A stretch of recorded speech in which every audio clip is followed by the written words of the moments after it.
Думаю, найголовніше сьогодні подякувати вам, шановні представники медіа, журналісти. І ви знаєте, я думаю, що це дуже важливо, те, що ви зробили впродовж цього року. Українці, наші незламні журналісти, хочу їм всім подякувати. Велика сила, потужність, те, що ви привнесли для міцності нашої держави. Воювали Збройні сили, всі оборонці, воювали звичайні люди, всі народ України, і ви, і все це дійсно армія, і всі ви, представники наших західних друзів, партнерів. Я хочу вам подякувати. Я впевнений, що ви ще не знаєте, що ви зробили для нас в День перемоги. Я думаю, що все це відчуття обов'язково прийде. Низький уклін вам за те, що ви говорите про Україну, за те, що весь світ знає про Україну, не забуває, завдяки цьому допомагає бути нам міцними і бути нам незламними. Тож лютий такий місяць і рік незламності. Я вам дійсно дуже дякую і хочу подякувати вашим колегам, яких, на жаль, немає, і вже не буде. Вони загинули в Україні. Є такі люди, представники вашої важливої професії. Я думаю, що, напевне, було б справедливо дуже вшанувати журналістів хвилиною мовчання, тих, хто є в нашій пам'яті.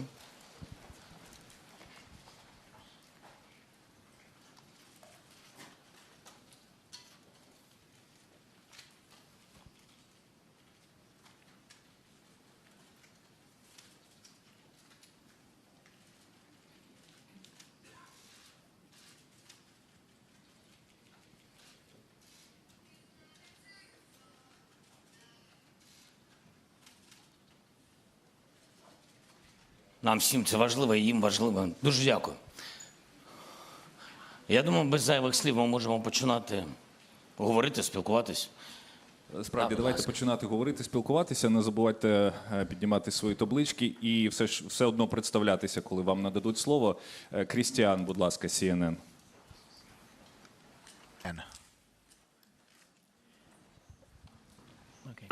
Mr. President, thank you for taking this question.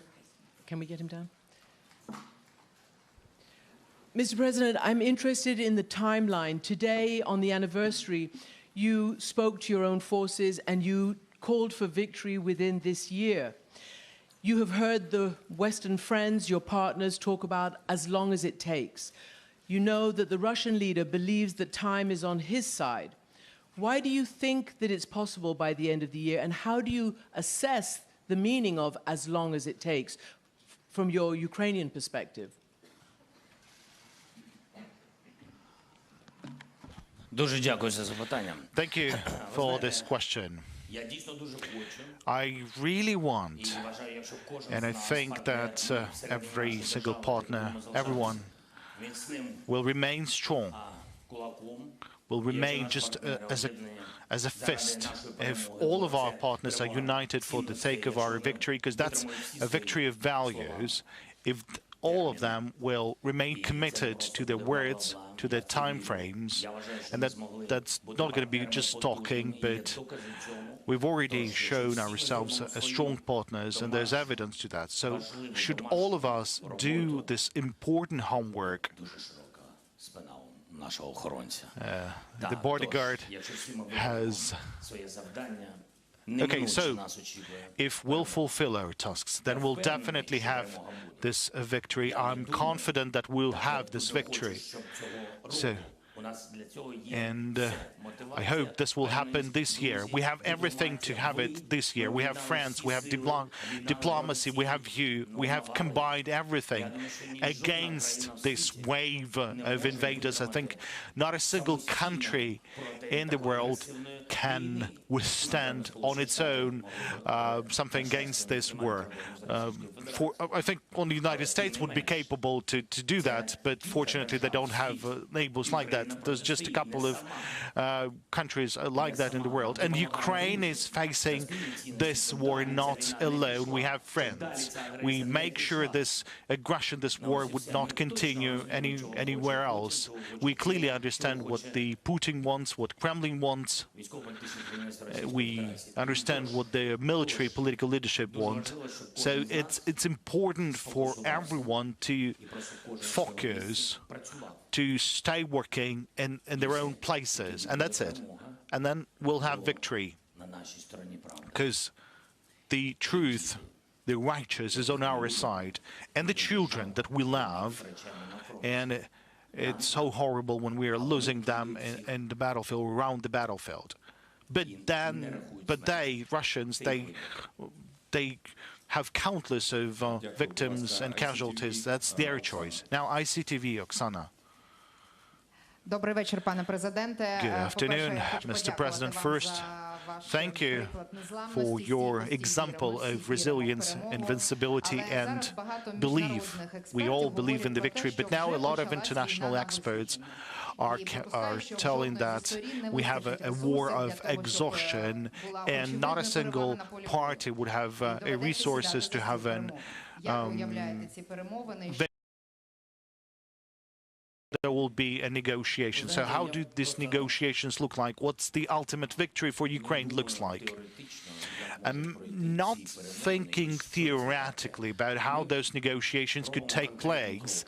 We make very specific steps. Ukraine has initiated the peace formula at G20, although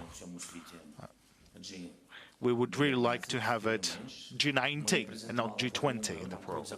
So we've briefed everyone on the peace formula, how we see that.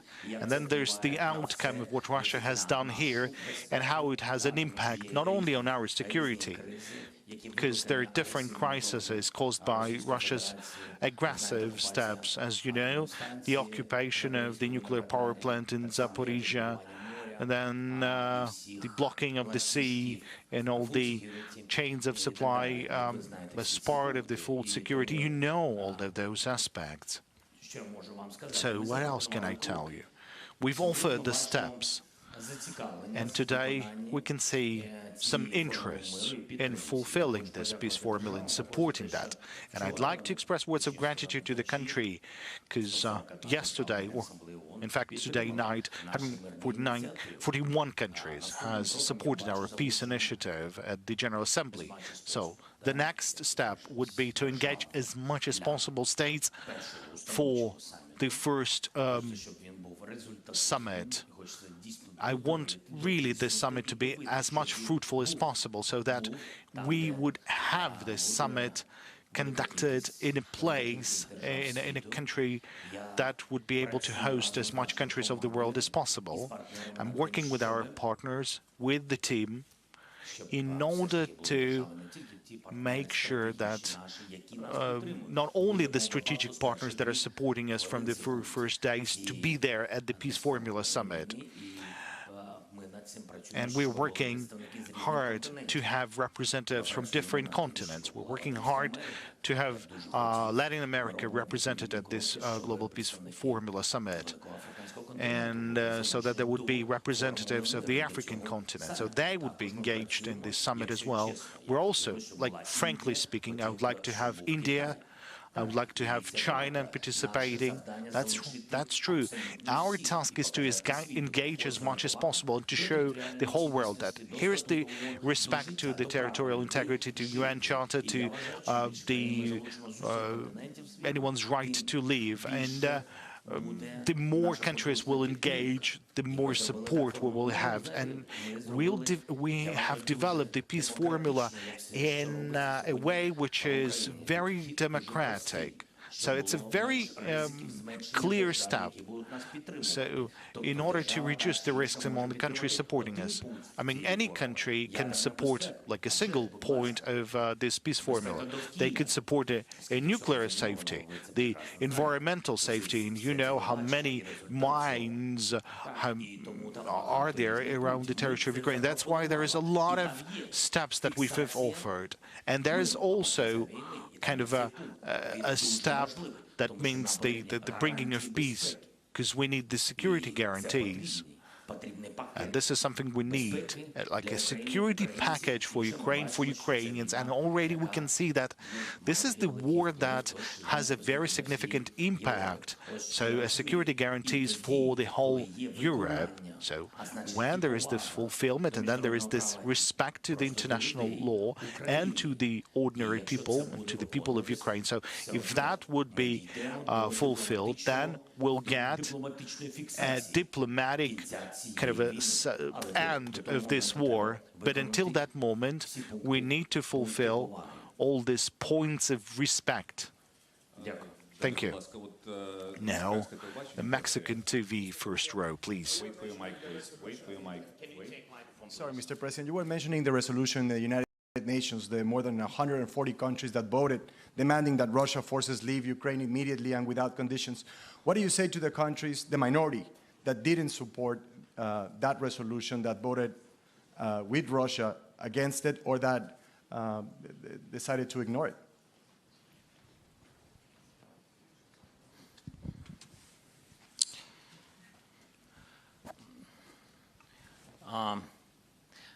Ви знаєте, напевно, щоб You зрозуміти, know, що таке now, війна, in order to understand the war, the consequences and the losses as the result of the war, because you're not only losing the territory, but you're losing people, leaving people. And if you're not at war, if you haven't ever lost anyone, then it's hard for you to understand what's happening. What sort of pain is that for everyone around you? And it's hard to spread this information. And this is why we are working every day in order anyone to understand the consequences of the war, not through having this war, because it's painful, it's a weak position, because you're somewhere there.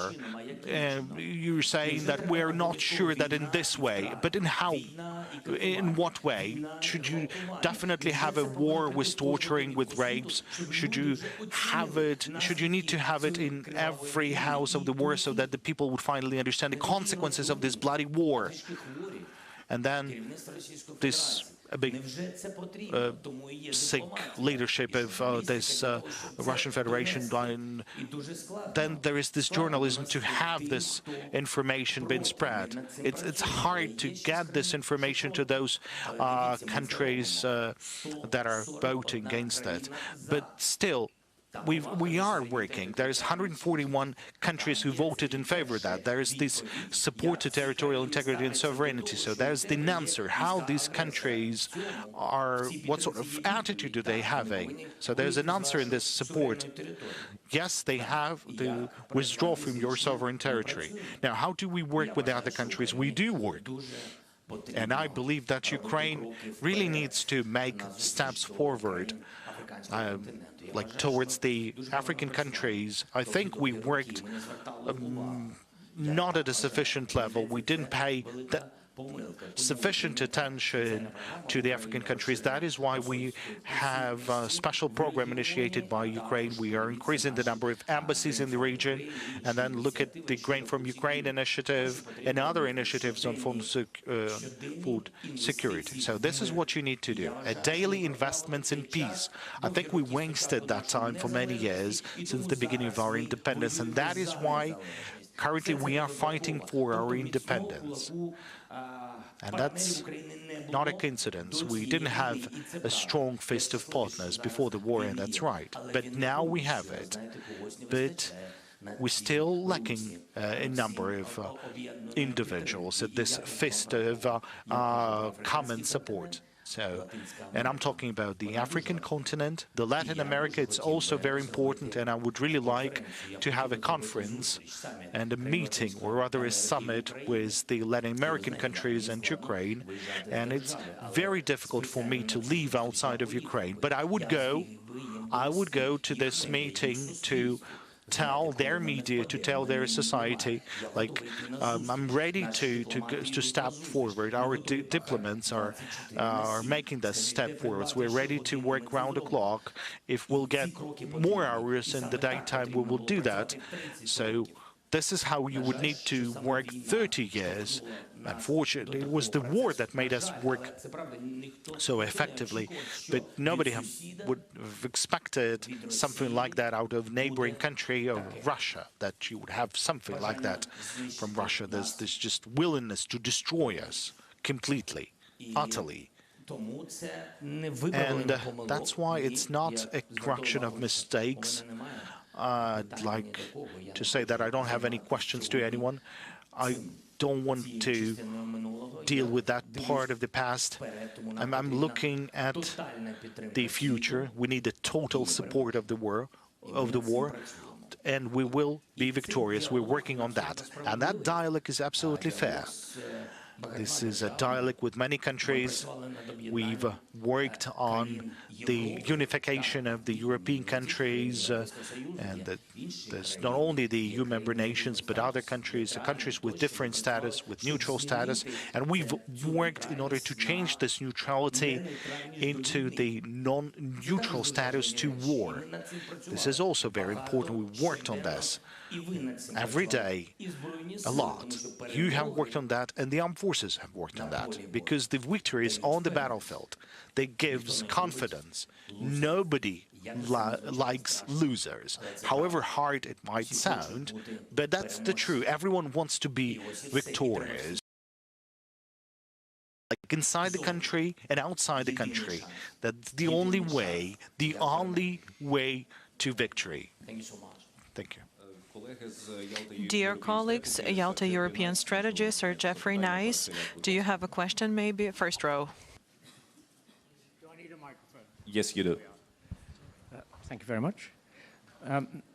Mr. President, those fighting for your country, led by you, and you, have put you on moral peaks, not just high ground, from which you can make requests or demands of the Western world, whose methods of accountability for war crimes are unsatisfactory, incomplete, and very, very slow. Will you, for yourselves, and also for us, push for reform of those systems or additions to them that will ensure there can be, because this is in your country's interest, the earliest possible and conclusive determination of where moral right in this war is and where moral wrong is? And supplementary to that, Mr. President, will you consider, to the extent possible, ensuring that accountability mechanisms for war crimes are dealt with by Ukrainians in Ukraine and in the Ukrainian language, remembering that the countries supporting you, if they found themselves in your terrible and unhappy situation, would demand nothing less for themselves? Thank you. Дякую за запитання. Thank you for your question. It's a quite complicated one, but actually it had all the answers in it. It is very profound. And I know there are a lot of risks as far as the peace formula is concerned. Regarding the institutions, first let me speak about the tribunal. Everything starts with political unity.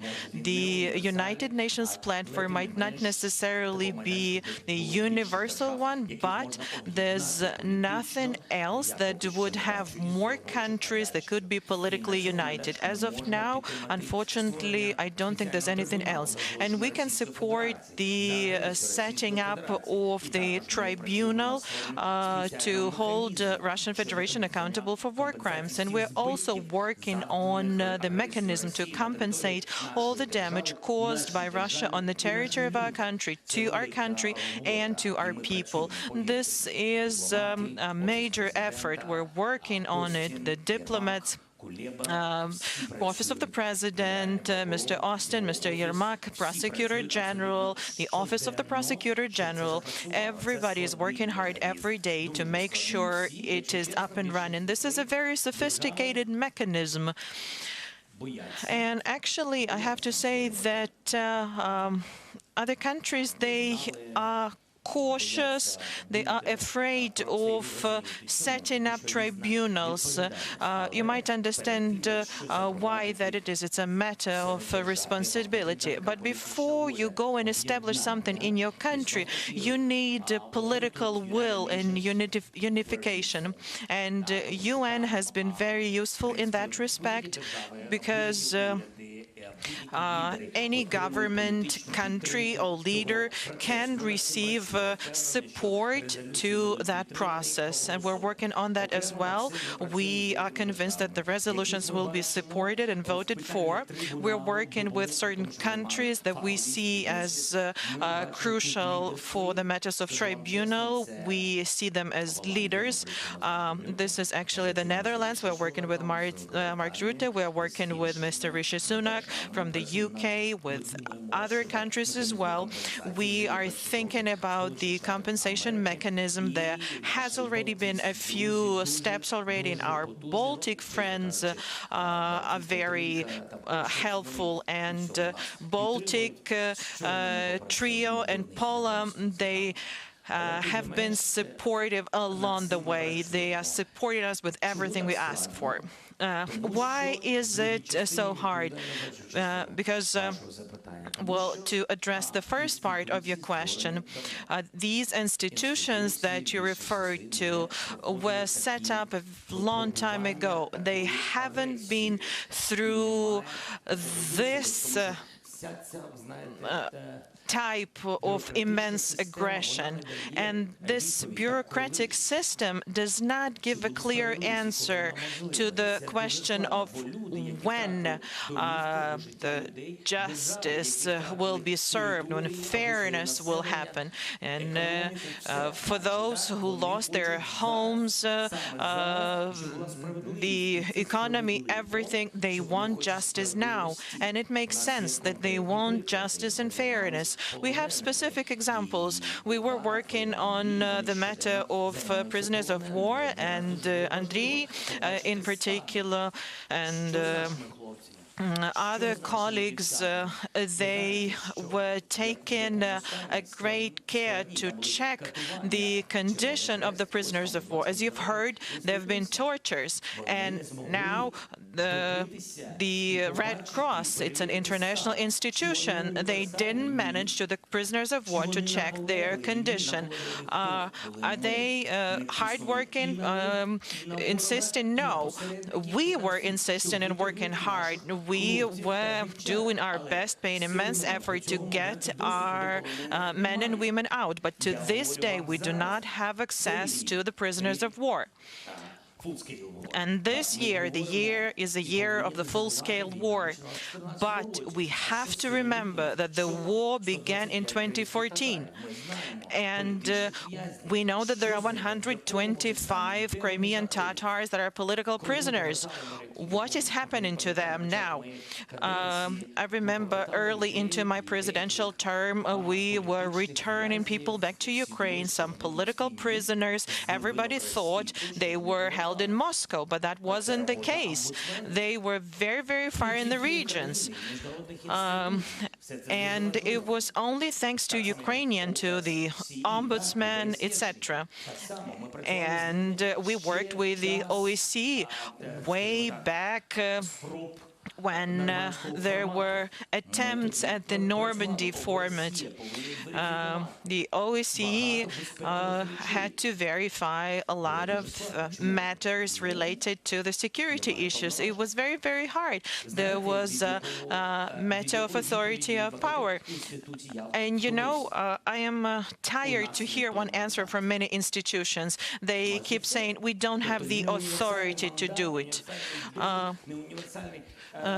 So no universal mandate, etc., etc. But nonetheless, the UN, headed by Antonio Guterres, in us, we became more proactive. Guterres came to Ukraine, and we helped organize the corridor to transport grain with help of Turkey. So being persistent and being committed to change institutions is what helps. Actually, this war helps highlight weaknesses in Ukrainian institutions, in the EU, on the continent in general, and international institutions as well. And how do we change them? A different security infrastructure will emerge after the victory in the war. Somebody from Ukrainian media, LBUA. Thank you.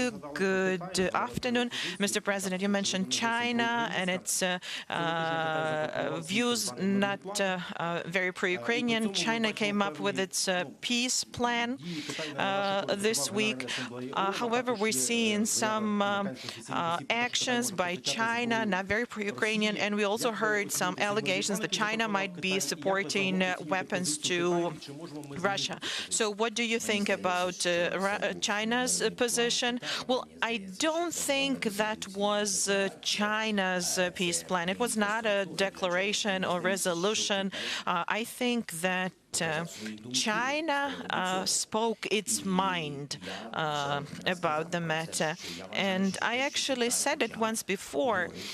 China started talking about Ukraine, and I think this is a good thing. But it actually begs a question. What will these words be followed with? Because the steps that are to be taken, this is what's important, and what these steps are going to lead to for us. Because he's talking about us, China is talking about us. Territorial integrity, well, I think what they are saying looks like respect for territorial integrity, doesn't mention the country, but it's our territorial integrity that has been breached. Nuclear security was mentioned as well. I think this is in line with the interests, global interests, and Ukrainian interests. There are some things that may sense to me. There are things that I disagree with, the entire world, I think, disagrees with. But nonetheless, this is at least something. And I think that we would be safe to assume that if there are ideas that are aligned with the idea of respect for international law, territorial integrity, and some security considerations, we need to put that to good use. We need to work on that with China. Why not? Our task is to get everyone together to isolate that somebody. Next question from Azerbaijan.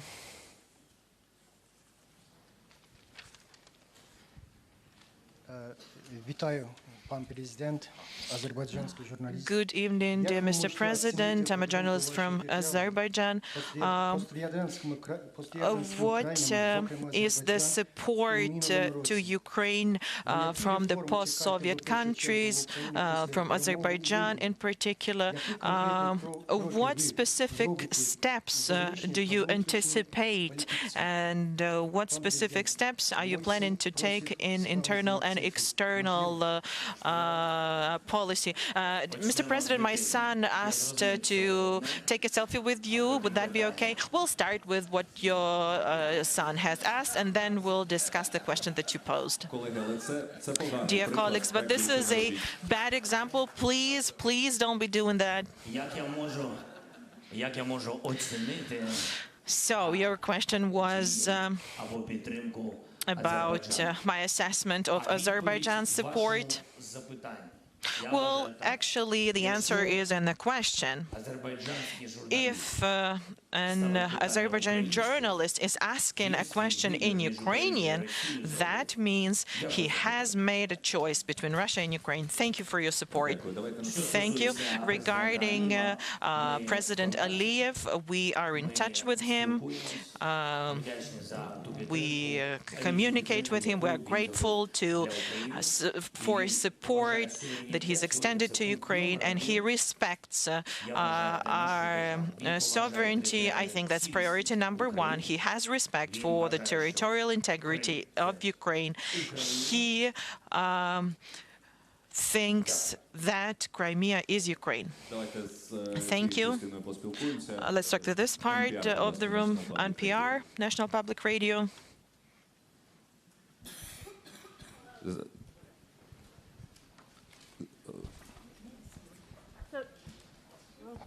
Oh, thank you. Can you hear me? Oh. Now yes. Okay, hi.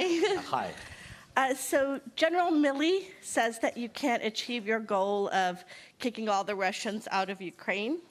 I wanted to see if you think he's right and what that tells you about continued U.S. support and why.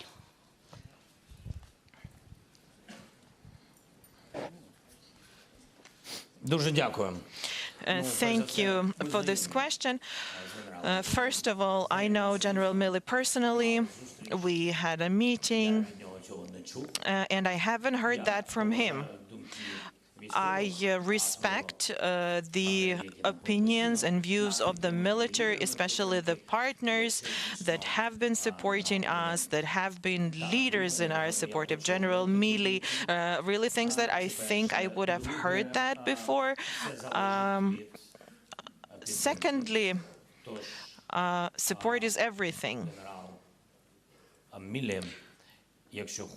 So if General Milley нашої держави, я думаю, він, а від нього це дуже залежить, він повинен пришвидшити постачання зброї. Мені здається, так повинно бути.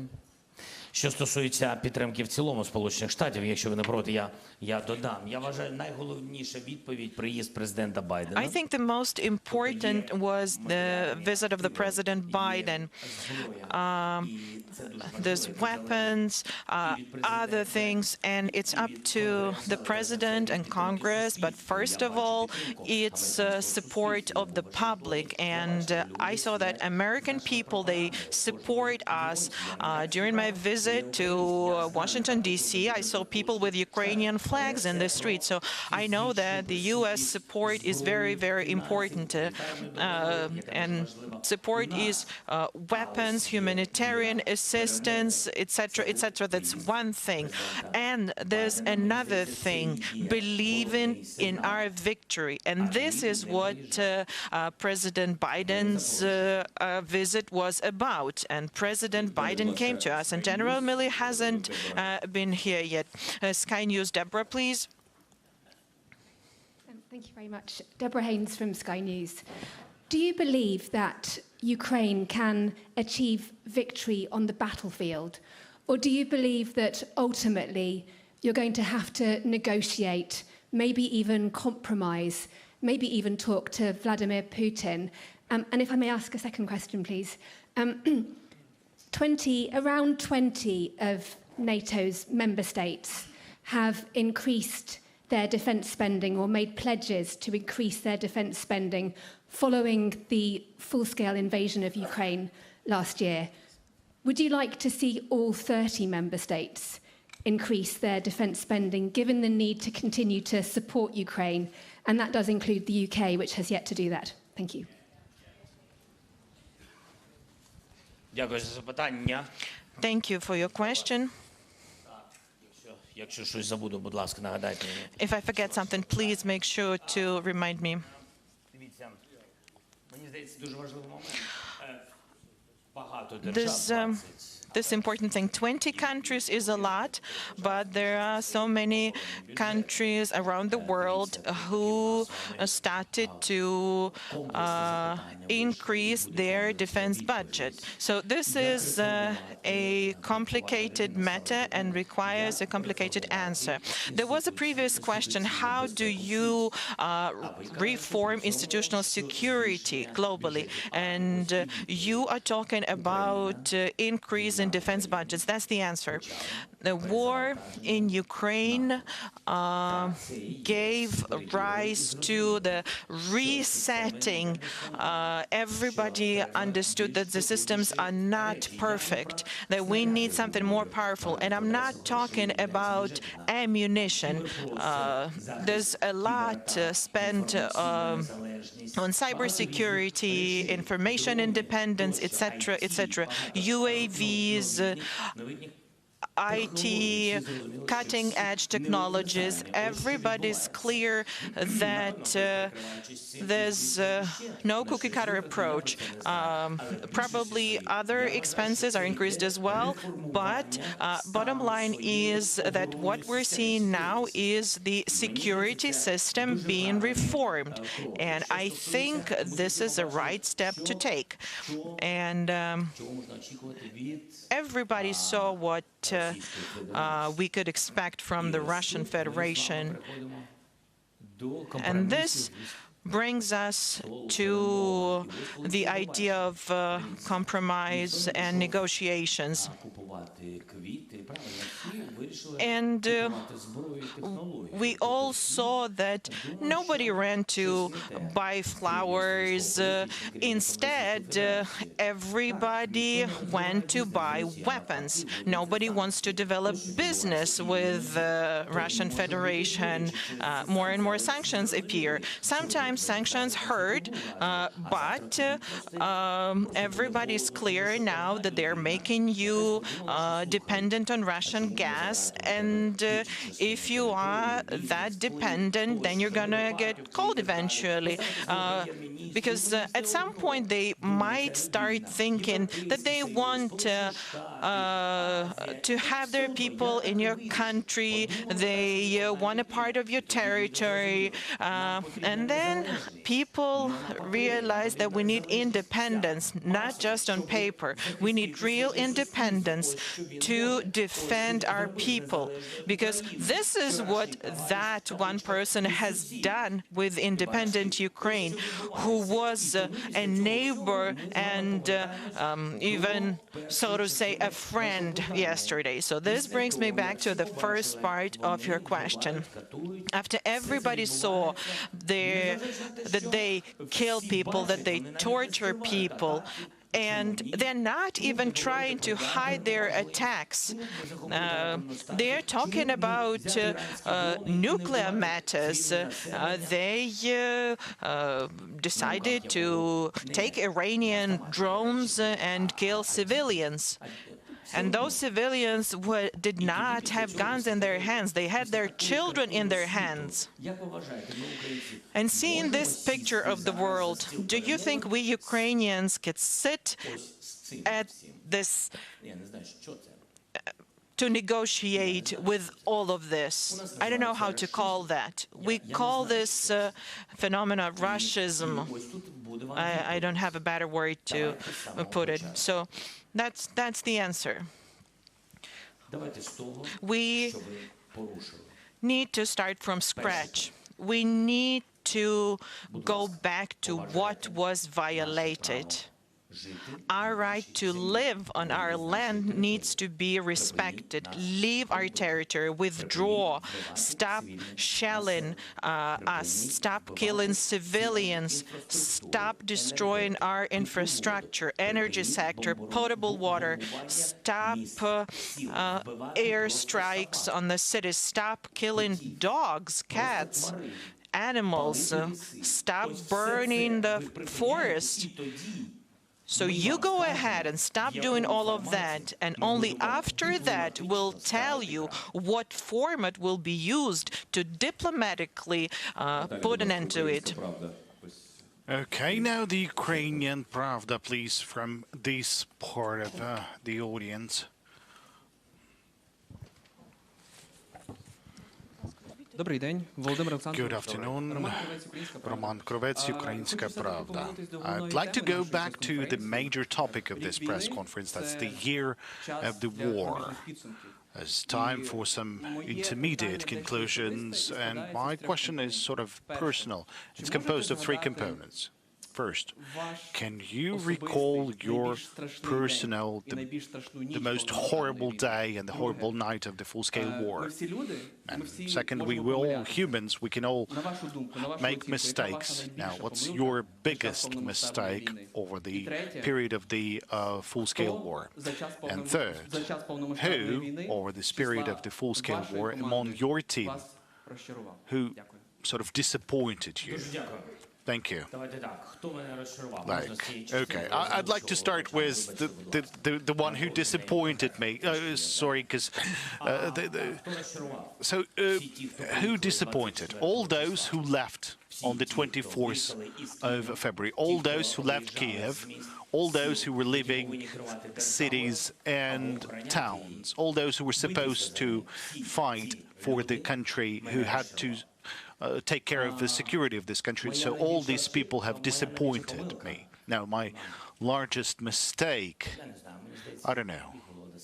I think there was some of them, because I'm working from early morning to late night. I'm a living person, and no matter how someone might think of that, so I make choices, so I am convinced that I'm making mistakes from time to time. What's important is that for me not to have any fatal mistakes, because I'm a guarantor of the Constitution, I'm the guarantor of the national security. So what's important is that I won't make any fatal mistakes. Now, with God helps, I've haven't made any mistakes like that. Now, what was the horrible day, or the horrible night, the most horrible night? Over this year, I think Bucha. What I saw, the moment we've deoccupied Bucha, it was horrible.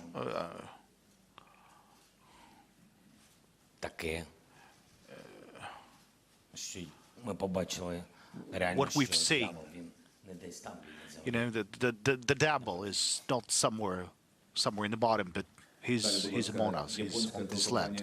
Now the Japanese company. Now I'd like to ask the colleagues to to pay respect to their colleagues, so just to ask one question, so please. Thank you very much, Mr. President. My name is Ada Suim. I'm from NHK Japanese TV. There is a G7 summit in Japan in May. Are you considering joining the G7? Because the Japanese only prime minister from G7 countries didn't visit Kyiv yet.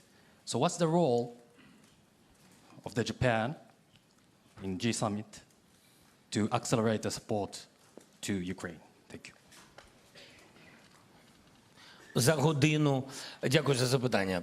Значить, що важливо? Thank you for your question. Now, what's important? We have full support of the G7 countries, and now Japan is having the presidency. So I just write down a number of things, because there's so much things is happening. So 40 minutes before this press conference, I had a meeting with the J7. Part of the information that we've discussed will be open, and then some of the information will be sensitive. Now, talking about the support that is required to Ukraine and what the G7 is ready to provide to us, there's a significant package of support, and some support is coming from Japan. Let me concentrate now on Japan. So I'm very grateful to the Prime Minister. We have a great understanding. He's very straightforward. So, and at a time of war, I have understood the true value of people being straightforward. There's a clear understanding and clear support. I understand the amount of fund that the Prime Minister is going to coordinate with the Parliament. I believe that's the mechanism for your country, that they need to coordinate the support for Ukraine. I don't remember all the details, but I feel this support and those messages that I've received from the G7 countries. Now, I was invited by the Prime Minister to visit Japan. That was earlier. We've received those signals over the diplomatic channels. The Prime Minister of Japan has received multiple invitations to arrive to Ukraine. He accepted one of the invitations, so I don't know when he will come to Ukraine, but we are really looking forward to his visit, because Japan has provided very significant support to Ukraine. I want to assure you of that. And the role of Italy that has played in the EU. And, you know, there's a parallel in Japan playing a role in G7. I think somewhere after the end of this war, we'll be able to talk about this role, because that role is very crucial, it's very positive, and I'm absolutely grateful for this. Now, the CDF. Please, in that angle. Okay. Ulf Schmiese, German television. Mr. President, 1 year ago, you've been the most wanted person worldwide. Now you are traveling sometimes abroad. You give press conferences without an embargo. Well, yeah. What makes you feel safer now? Are you less a target for Putin?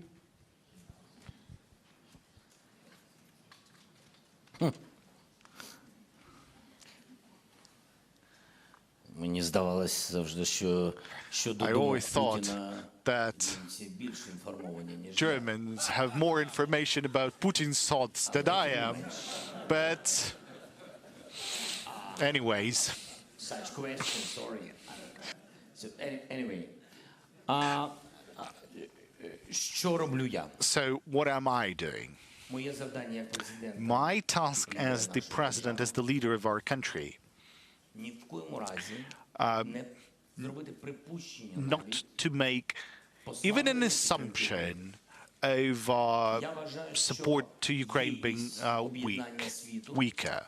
I think that the unity of the world and maintaining this unity, this is my task. Whether I'm doing that right or wrong, I'm not alone in doing that, but still, there's moments, like in the beginning was a difficult moment, but we've demonstrated that we could have achievements, and I had rough dialogues with many, both official and unofficial, and it was a kind of a moment like that. And then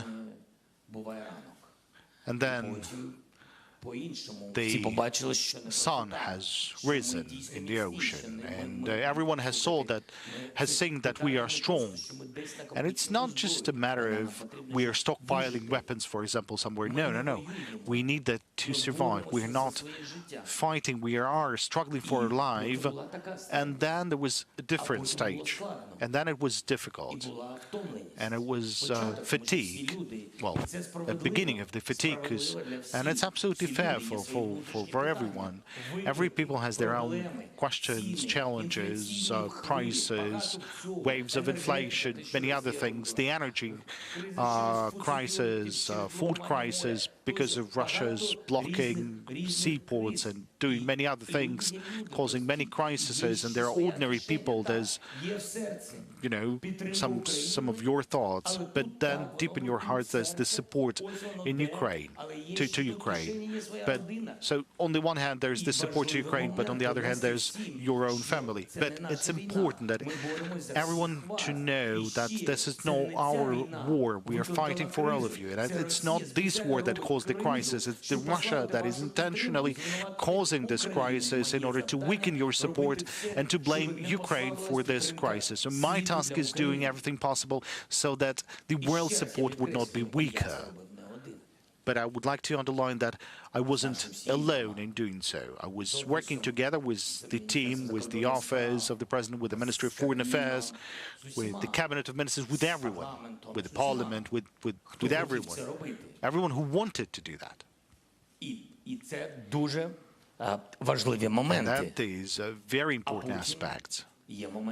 And then there's this moment when you need to show gratitude to the world for not being alone and for even being gratitude to those countries who at first thought of not supporting you but then supported you. So now the moment has time to show your own words of gratitude, because now these countries have their own challenges. So I wanted to come and to support those people. It's absolutely fair, because they done a lot.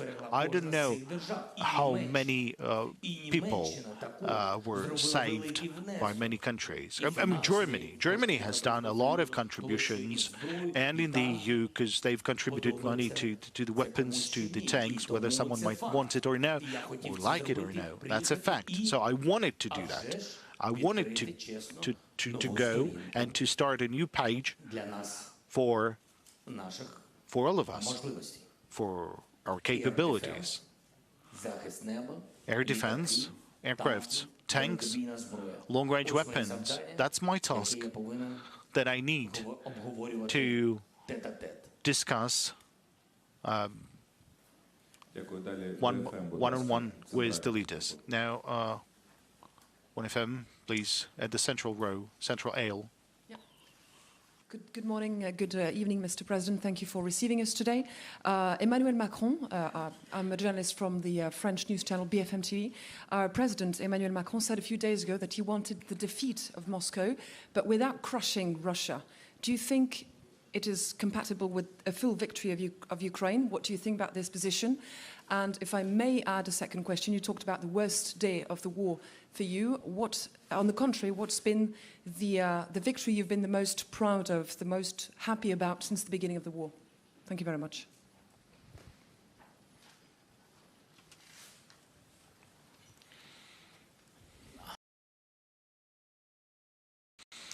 Now, about Emmanuel.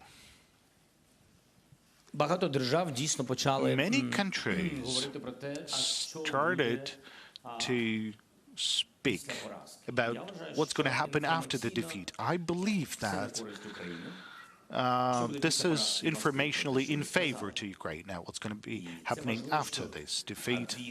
And it's important that the faith of the countries and the faith of the societies, because they always sort of get together and they always respond to the atmosphere. So that's a signal to all of us that most of the countries, primarily from Europe, they believe in the victory of Ukraine.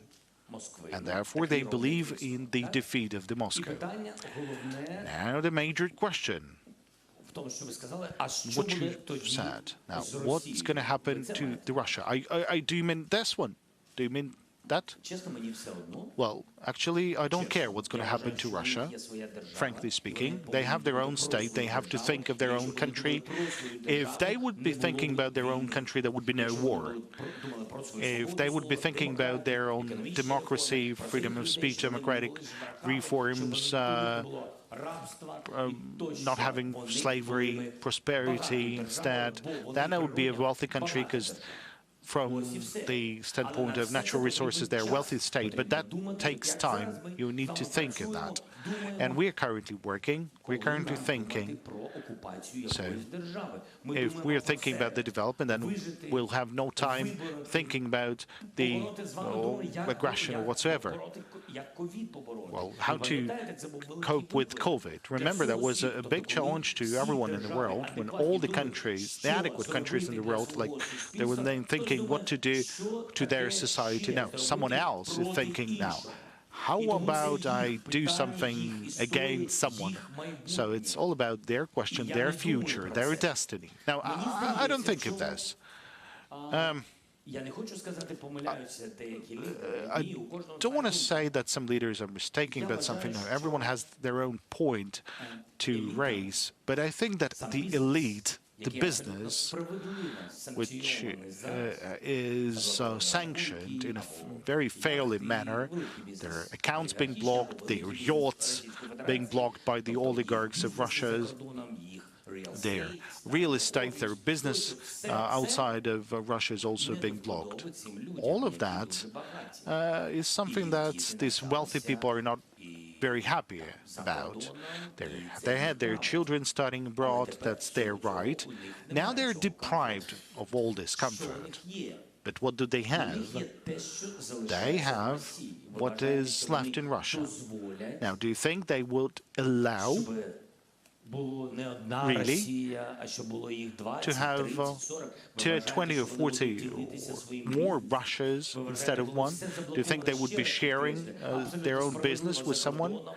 Do you think they would be happy about everything being blocked abroad and they would be not thinking about how to save their money?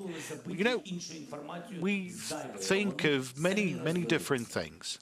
And I think they would be able to cope with that on their own. More pressure, more sanctions, more isolation against Russia. In this case, their elite would think what to do inside of their own country, so that with their own new policy, someone might be willing to negotiate. I mean, we are interested in that. Thank you. Maybe a question in Russian at a TV channel called Freedom. Доброго дня, Ксенія Барвіненко, Good телеканал Freedom. afternoon. Ksenia Barvinenko, the channel, there will be a question in Ukrainian, even though that's the Russian channel. A year ago, when we were all shocked with the full-scale war, still everyone was calling upon our Western partners to provide us the aircrafts to close the sky above Ukraine. At that point, everyone was telling that it's impossible. Well, the same was about Leopards, but Leopards are already in Ukraine. Now, talking about the aircrafts, there's a lot of debates. We can hear a lot of statements. 3 weeks ago, the US President Joe Biden said that they're not transferring F-16s to Ukraine. And then we're hearing statements from our politicians, from our ministers, that there is already a dialogue and there will be a positive decision for Ukraine. Now, can you explain what's the real situation with the F-16s? When are we going to have them? Maybe if not F-16s, maybe F-22 Raptors or something newer. The Victory Day, I would like to finish answering the question of the French journalist. The Victory Day is going to be the happiest day for me, and not only for me, but for every Ukrainian. And now to your question.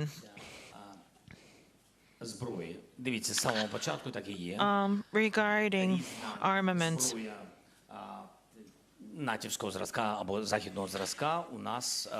there are different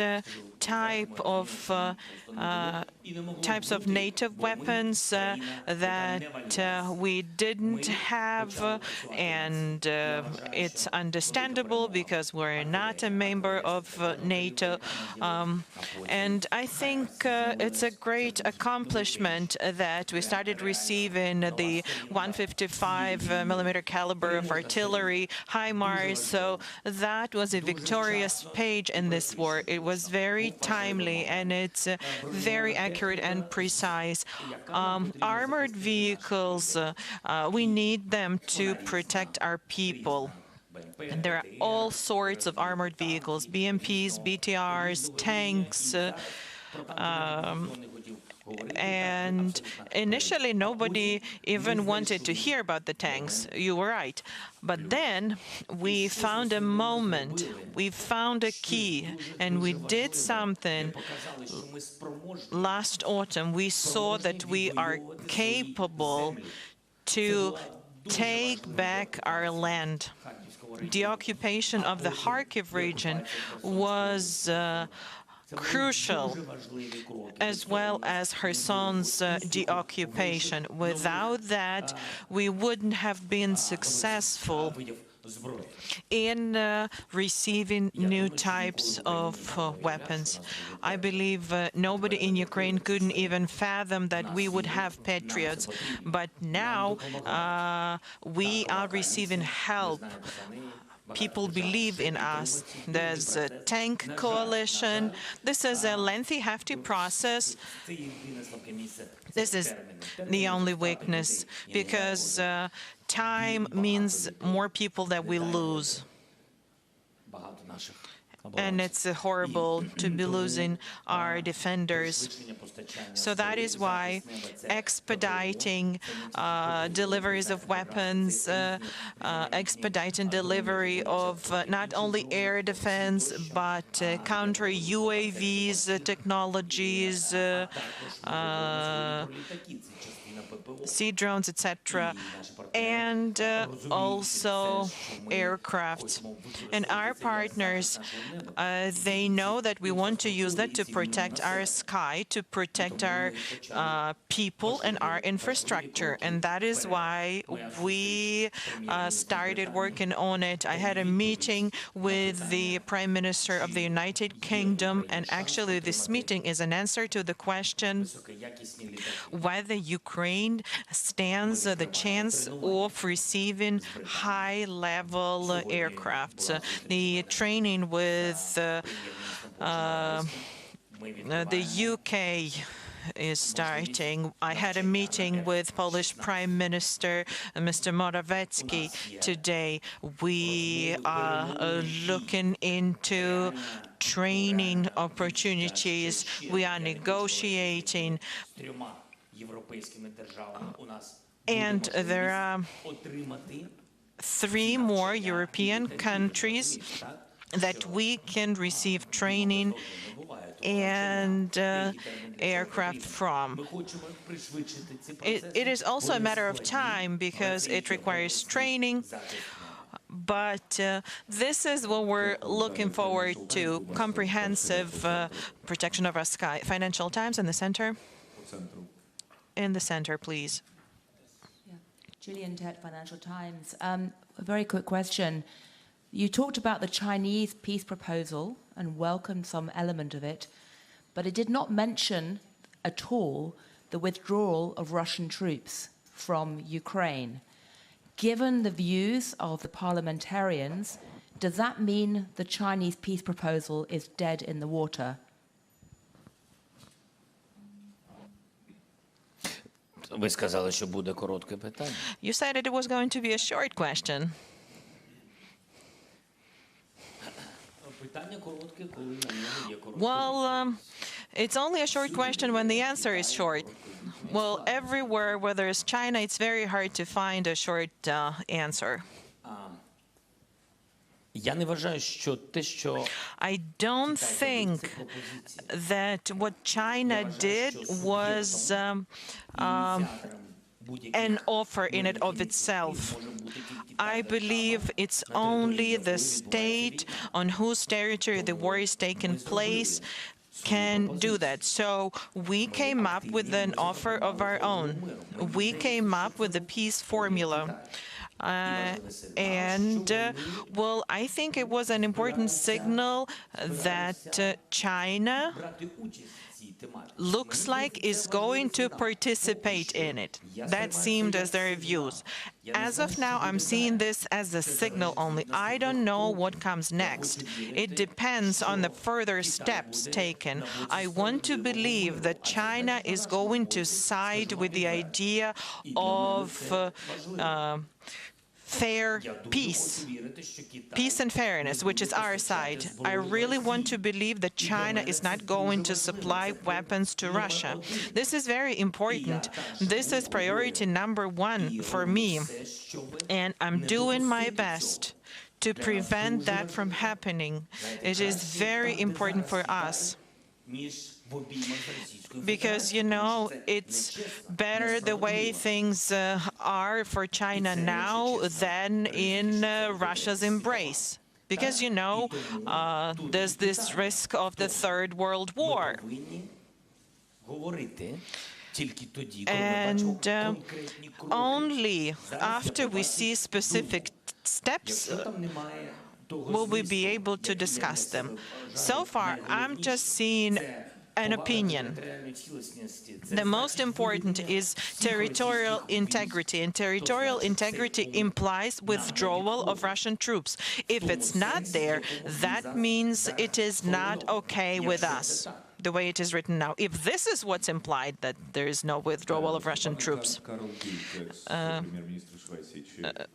Prime Minister of Sweden, Carl Bildt, no question? Okay. Thank you. Then next, Anadolu Agency, please, here.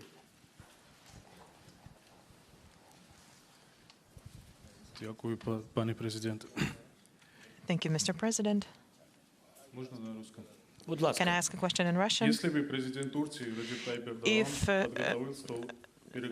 Turkish President Erdogan prepared for negotiations in Istanbul, and if Russian president were to wait for you there, would you accept that? Are you from the Turkish television, Turkish news agency in Turkey? I just had a conversation with President Erdogan before our press conference. We had a nice conversation.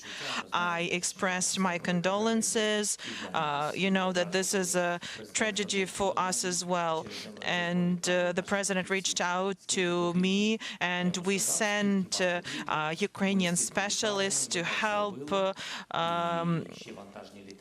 with this earthquakes situation.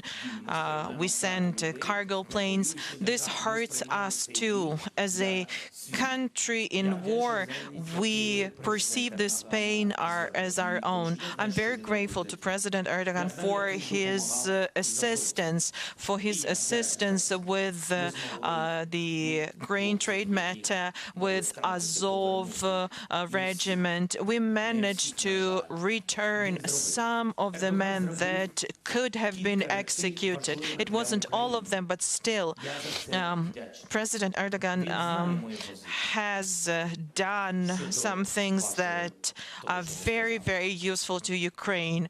And he knows what I think about what you asked about in your question. He knows about my views. I reached out to him and we discussed it even before the war. And I told him, as well as I told that to many other people, I said to him, make sure Putin agrees to sit at the negotiation table. We cannot have a full-scale war happen. But now he thinks he can. But we no longer are able to go for that. It's a different person. Putin, there's nobody to talk to. Ukrainian President News Agency. Good evening, Mr. President. If I may, I'd like to ask a question about internal matters, internal processes. As we remember, in 2021, the National Defense and Security Council imposed sanctions against 100 Ukrainians, the so-called blacklist, the U.S. blacklist. Those were the people that were sanctioned there. And there were a lot of well-known businessmen, high-ranking officials in that list.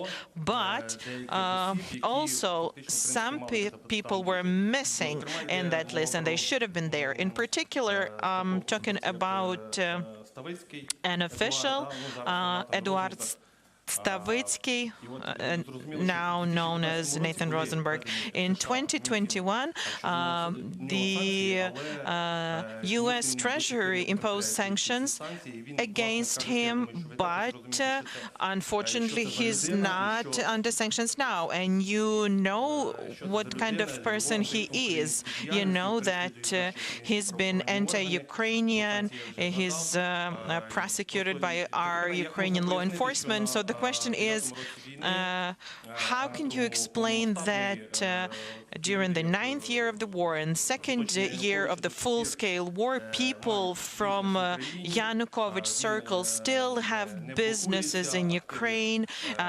It is not sanctioned. And one more. Well, just a minute. Let's answer. Let's address this one. First of all, I'm not quite clear who you were talking about. Well, every time the U.S. gave us a list of persons to sanctions, we would mirror that and sanction them. And if the person you're talking about is culpable, then we will correct ourselves. But you have to be clear that we're talking about hundreds of people that were sanctioned. I cannot have information and know about each and every one of them. Well, you could just give me the materials. Bogdanov, who is Bogdanov? Reznikov-Budanov's case. We remember what happened and what didn't happen. You understand what I'm talking about, right? I just wanted to hear from you what happened exactly. Please ask a question. Was there talk of replacing the Minister of Defense, Reznikov? In particular, Mr. Budanov was a candidate, but he wasn't appointed due to some reasons. Well, the reason was that it's only the civilian that has to be a Minister of Defense, but he is military, and so that runs contrary to the law. Did you have a conversation with Reznikov and Budanov about this situation? Well, the decisions that I'm making as a Supreme Commander-in-Chief with regards to the security and defense of our country is something that I do not discuss publicly, some of the decisions. One of those decisions is security situations in some areas of the country and some institutions. I had some ideas. I'm not talking about the ministry specifically, but rather about the infrastructure that is supposed to be providing security.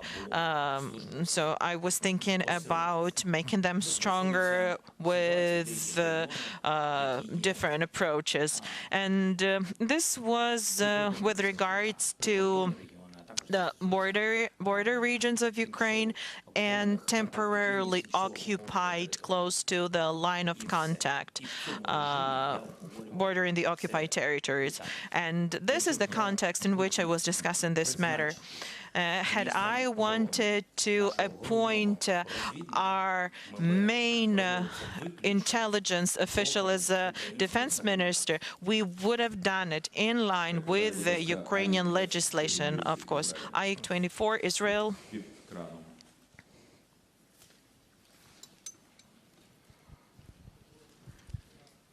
Thank you, Mr. President.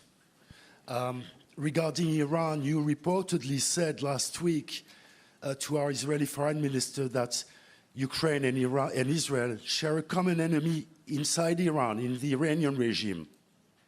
Now, how does Israel help Ukraine in curbing the Iranian military aid to Russia, maybe with intelligence, maybe with know-how, and also, you know, these alleged Israeli strikes on Iranian military infrastructures, do they actually help Ukraine?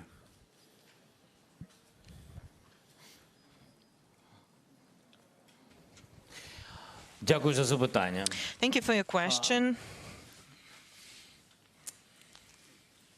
Довгий час впродовж цієї війни For a long time during this war, I was really looking forward to Israeli support, not only from the public, but also from their political leadership, from various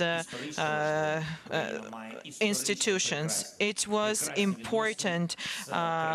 Historically, Ukraine has had amazing relations with Israel, and there were various conversations at different levels with different officials, public and non-public meetings in different formats and in different places. And it was hard to change their position because Israel has quite an easy situation with relations with Russia, Syria, etc.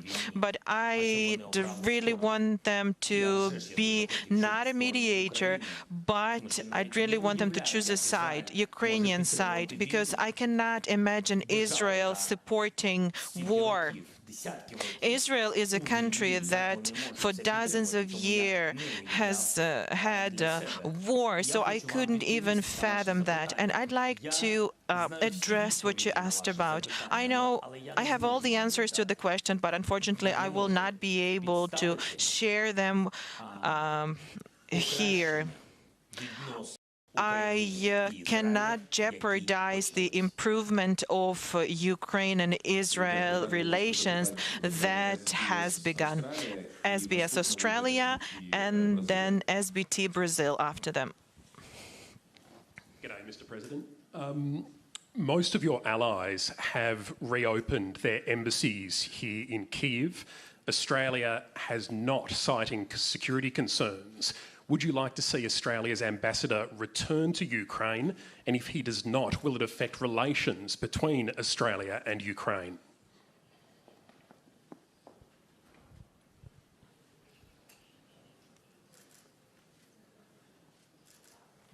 Приємно мати справи з таким журналістом. It's so nice to hear a question that you can say yes to. Наступне, пане президенте. I'll be very happy. Really, I have relations with Australia, and really, they really helped us a lot.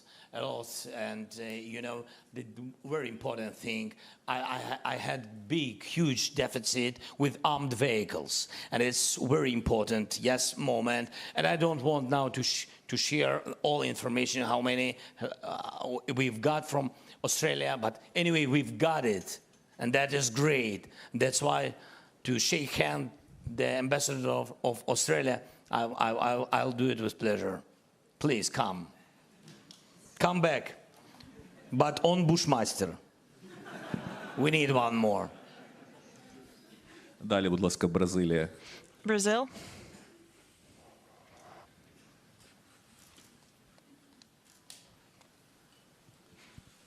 Mr. President, President Lula is trying to gather countries outside Europe and North America to facilitate, to bring both sides to the negotiation table. Have you talked to him about this proposal? And you know that Brazil is supporting Ukraine in the UN, but has a different approach on sanctions, delivery of weapons and ammunition. What do you expect from Brazil, from other American countries? And when are you going to talk to President Lula? Дякую. Дуже дякую. Thank you. Я запрошував президента. I've sent him invitations to arrive to Ukraine. I'm really looking forward to have a meeting with him. I would really like him to assist me and support me with a platform for conversations with Latin America. I'm really interested in it. I really appreciate some of the steps of Brazil, really, of supporting us, our territorial integrity and sovereignty. That is for us so important, especially now. Yes, and what I'm just waiting for our meeting, because you know, eyes to eyes, face to face, I will be more understandable, and I think Ukraine will be more understandable. That's it. Thank you. Now, Vipro from Netherlands, please. Mr. President, thank you very much. First of all, do you think in your lifetime you will see President Putin inside an international court, for example in The Hague, the international capital of justice? And second, you just met the Prime Minister of the Netherlands, Mark Rutte, and you talked about the delivery of F-16s. Is it correct, that's what we heard, that Ukrainian pilots will be trained to fly on the F-16s, for example, by the Netherlands?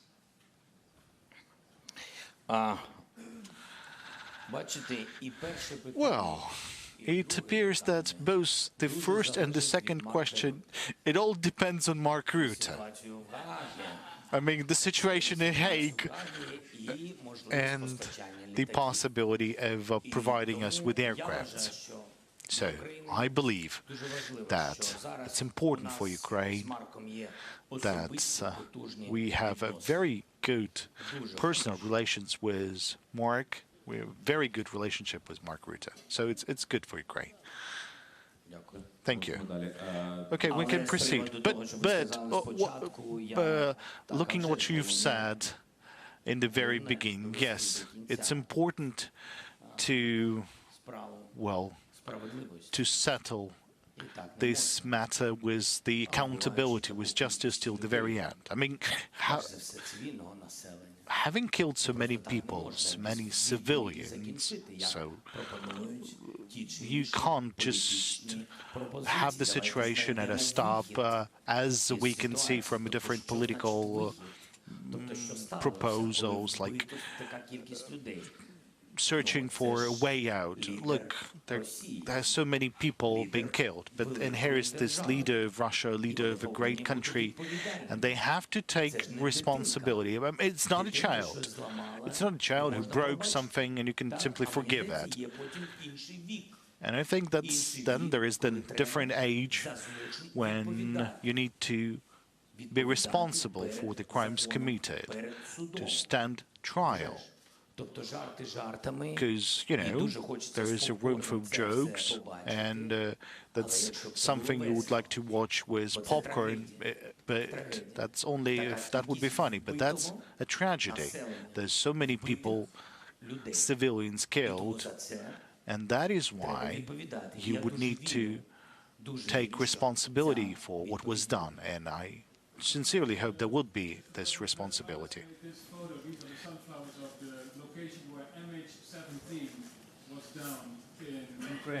As you know, many Dutch people were on board of that plane, as other nationalities. Have we got a common goal to get President Putin in front of judges, because Dutch investigations found out that President Putin decided to down MH17, as he has decided to go into your country? And the Dutch photographer wanted to give you this photo of the sunflowers on that location of MH17. Please keep your photo, and we'll take it after the press conference. No. After the press conference, please. But I know, you know, I had so many different presidents from different countries, and always they said, our bodyguards or Sergei, they said after, and you will see something after, but I didn't see yet. You know, that's always like this. So thank you that you showed me. I will remember. I will remember it. Yeah.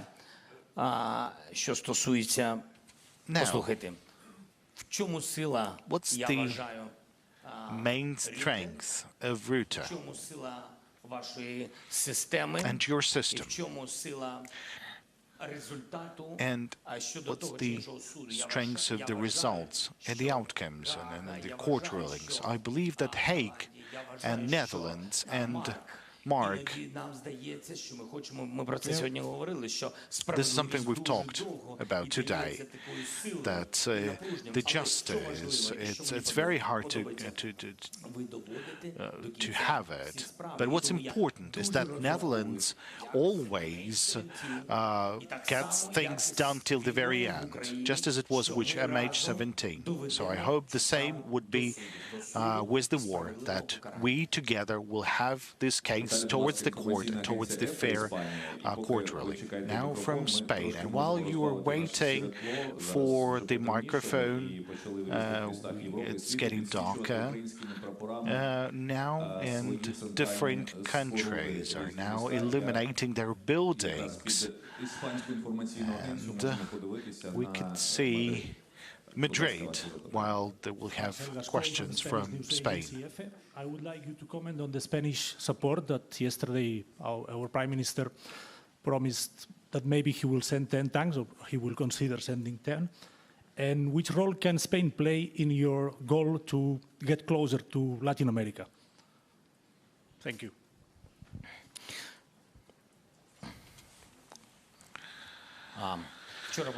Yesterday. Was it yesterday? Was that yesterday that we had a meeting with Pedro? Oh, it was yesterday, indeed. So yesterday we had a meeting with Pedro Sanchez, the Prime Minister of Spain. First and foremost, I want to say that we had a lot of skepticism in Europe, and that's correct in terms of our candidacy. And we met Pedro, he met Ukraine, he got accustomed with Ukraine. So Ukrainians played a great role. He saw our country, he saw what we are fighting for, he saw the way we're changing. What's important that he saw that institutionally we were running in parallel. I mean, everyone has continued to work. All the banking institutions, the rest of the institutions still working despite the war. And I think it's great that he came in April. He was among the first leaders to arrive to Ukraine. So we found the relationship through him. And I think that the Spanish society has understood Ukraine better through him as well. And then there was this attitude of your society towards our internally displaced persons, refugees. If I'm not mistaken, there's 165,000 Ukrainians currently hosted in Spain, and that's a lot of people. He understands what we are fighting for. He supports us in the EU, and I know that he's supporting us in the security matters within the NATO. And from what I can see, that Pedro Sanchez, we've already established some personal connections with him. He said that we will help. He said that about increasing the number of tanks, and I think that's his authority to say how much more tanks he can get for Ukraine. We talked about other equipment for Ukraine. We are grateful because we had some previous conversations about Hawks, that's the air defense systems that we were supposed to receive, then some other gear and ammunition to reinforce the capabilities of our forces. So that's something that we have. Then NBC, please.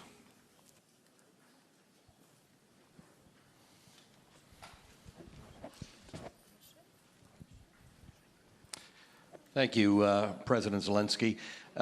Last week, the president of Poland had said that if this war is still going on 1 year from today, there is a real danger that an empowered Russia will invade another state. Given how effectively you have held back a Russian advance with NATO's help here in Ukraine, is it even conceivable that Russia could invade another state, particularly a NATO state? На жаль, так. Unfortunately, yes. Unfortunately, I believe it's possible. And that might happen. Why? I can give you an explanation. President Putin needs to demonstrate successes and victories. So there is not going to be a success on the battlefield in Ukraine, and he will not succeed with the massive revenge in Ukraine. So he would need to demonstrate success, and everyone understands that he can have success in weak areas, and better it would be countries that was under the influence of Moscow before the war. or during the Soviet times, and it's better to have some sort of conflicts or maybe some sort of Відбувається. І тут Молдова, ви знаєте приклад Молдови. You know the examples of Moldova. You know that our intelligence have intercepted the documents, and I openly, publicly told this. I brought this information to the EU. I have provided that. Well, the moment I have received this information, I transferred that information to the President Mayassandu, and there's evidences that they wanted to replace the leadership of the country. Now, let's think how they can do that. How? I mean, they don't have common borders with Moldova. That means there would be an amphibious operation. That means an attack from the Transnistria or the attack of the Chisinau. So that's something that is happening, and they might be doing that. They might be developing this direction, because I don't remember when was the meeting. It was on the 10th of February. There was the meeting in Brussels. Now then, that's the end of. Now we have this end of February. That's the 24th. So it took them 2 weeks to find a different informational attack. So now they're saying that the situation at the borders, along the contact line between the Transnistria and Ukraine. Now, at this area, they're saying that there's some misunderstandings, some shots being fired, and they're saying through the media that Ukraine is planning to go to Transnistria. Why? Because they clearly understand that we respect the territorial integrity of Moldova. And we believe that the territory of Transnistria is, in fact, the territory of the independent country of Moldova. And they keep provoking us. From the very beginning of the war, we had some shots fired from Transnistria, and they wanted us to, to go there. And I told Moldova to think about this and to how to settle this issue, because that was a very difficult situation. That was in the beginning of the war. They tried to provoke from different sides. There was informational hybrid war and steps being made like that. So I think that Russia will try to have at least some sort of success. Look, a missile crossed the airspace of Romania. You know that, and then that missile hit the Ukrainian territory. So they will keep on doing steps like that, I mean Russians. And it's better to prevent such capabilities through sanctions and through making any other steps. We have a question, maybe from this area. We have a question from Romanian National TV.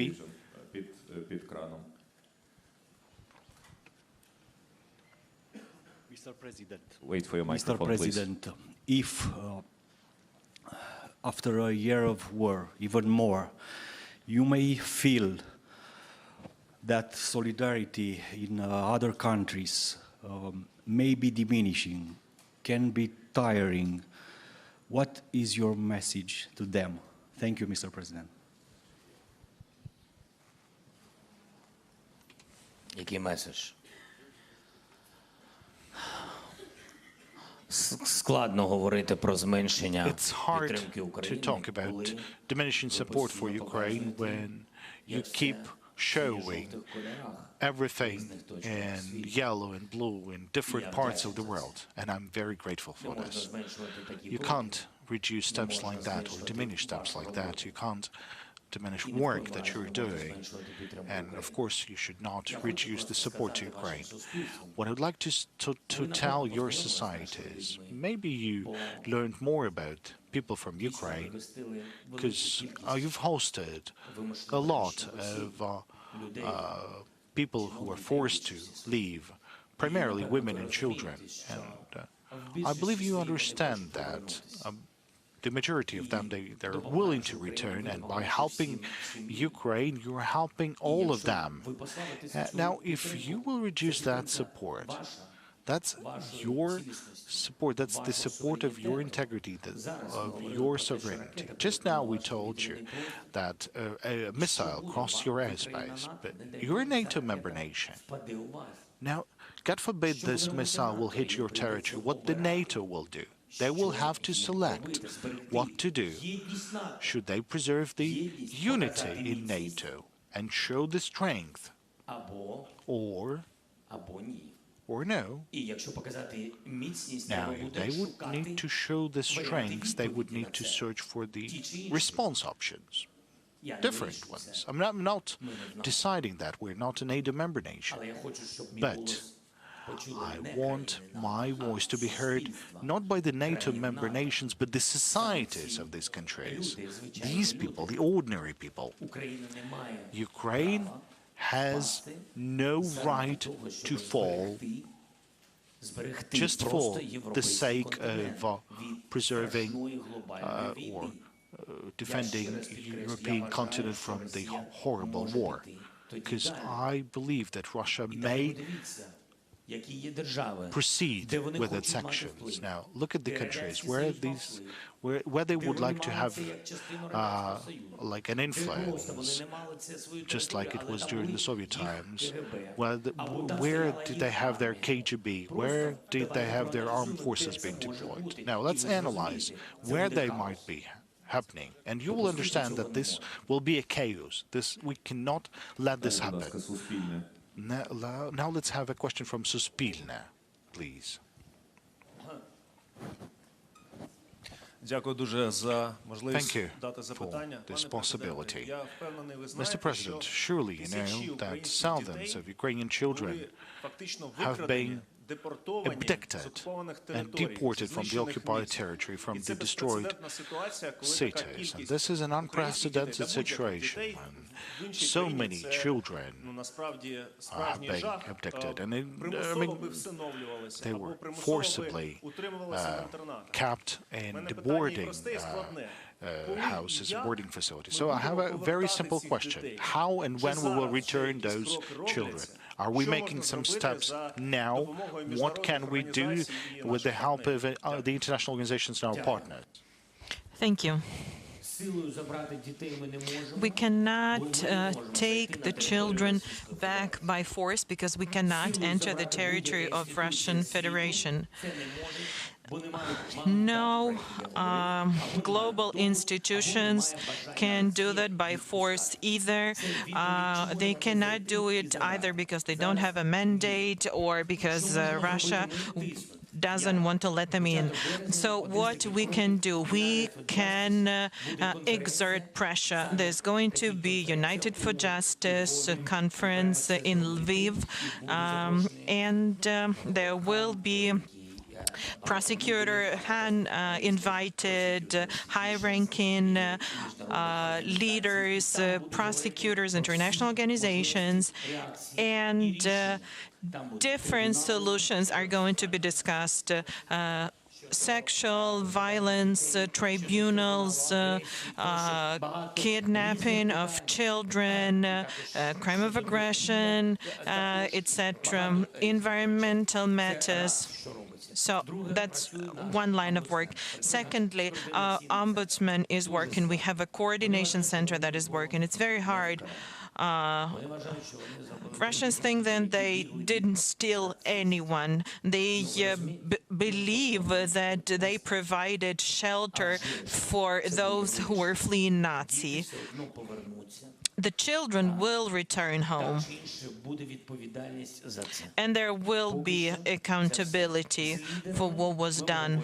So that's it at the moment. We are talking to the leaders about it. It is important that this matter has become one of the most important in the agenda. It is being discussed with leaders in the European Union, and I'm convinced that the more we bring it up, the more we'll be able to locate those families, the places where our children are, the higher the chances that this helps. This is not just a clear path, a clear plan. The only thing that is certain is that we need to deoccupy our land. I don't think we'll be able to return 100% of the children as of now. But after our victory, the children have to come back home. ABC. Thank you very much. Thanks for the opportunity. Mr. President, opinion polls in the United States are suggesting that a growing number of Americans believe that the US is giving too much support to Ukraine. What would your message be on the anniversary to those Americans? Thank you.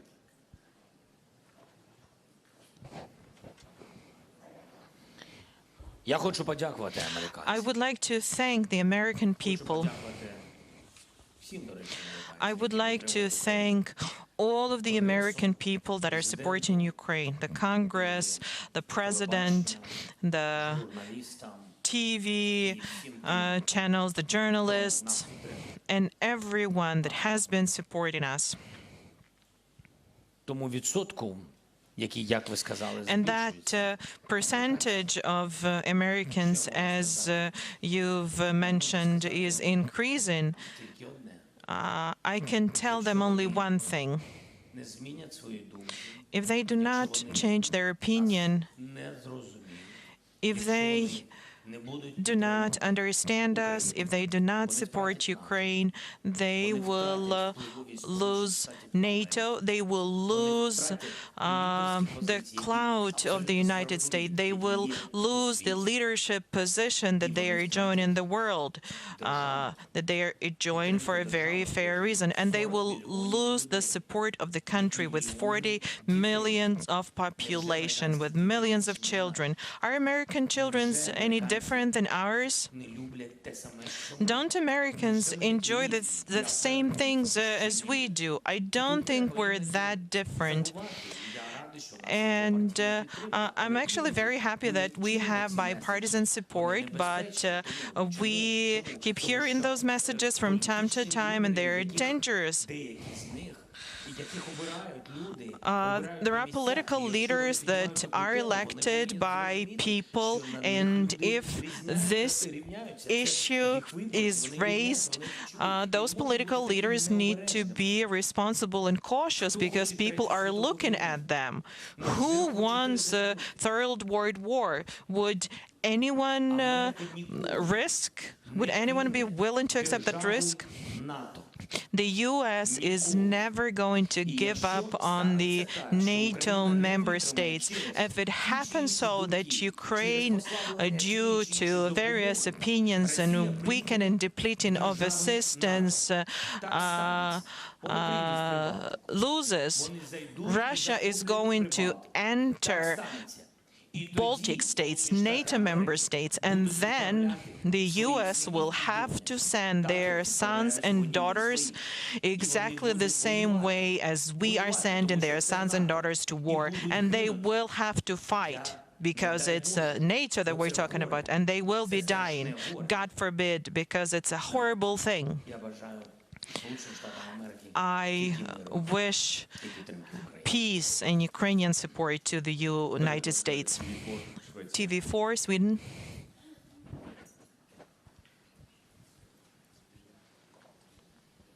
Thank you, Mr. President.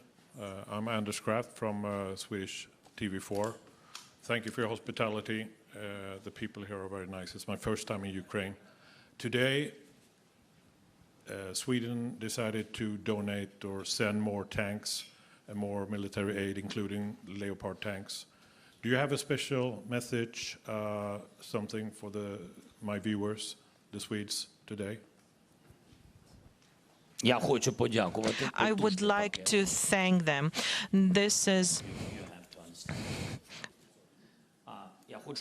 I would like to thank them.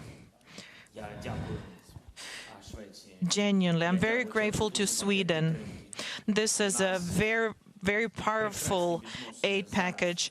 We are enjoying amazing relations with Sweden, with the Swedish leadership at various levels.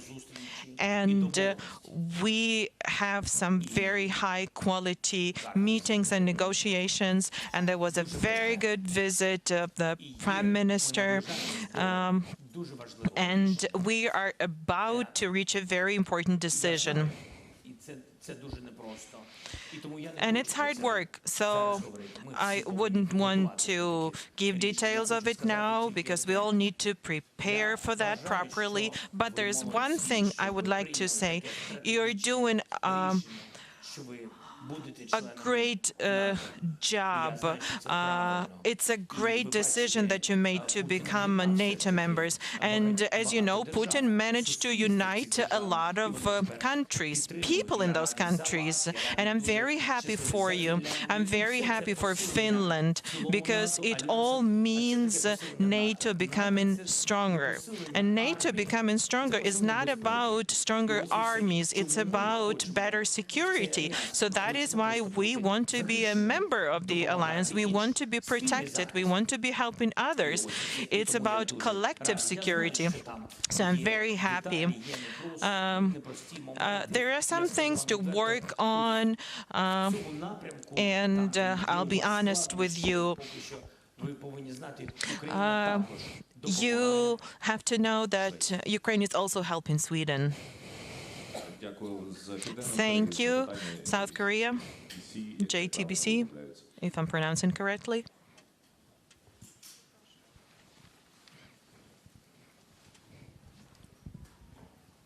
Thank you, Mr. President. I'm Hong, JTBC from South Korea, and I have one question. Recently, NATO Secretary General urged South Korea to allow direct arms support to Ukraine. Has the Ukraine government asked South Korea for direct arms support, and could you tell me why?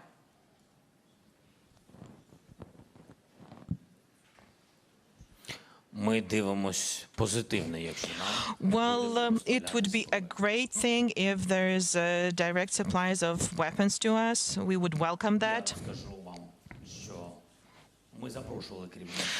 We actually invited the leadership of South Korea to come to Ukraine.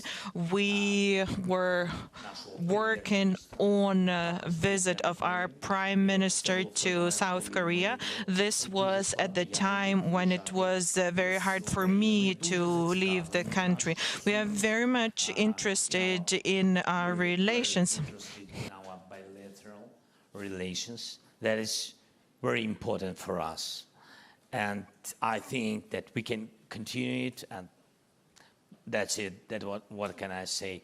There are some details what we discussed with other countries about your great country, and I hope that you will find possibilities to help Ukraine.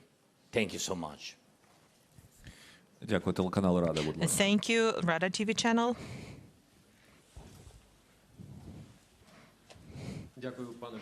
Thank you, Mr. President. First of all, thank you for being with us throughout this year. Very often we hear since the onset of the full-scale war some public forecasts, some information about critical moments, turning points.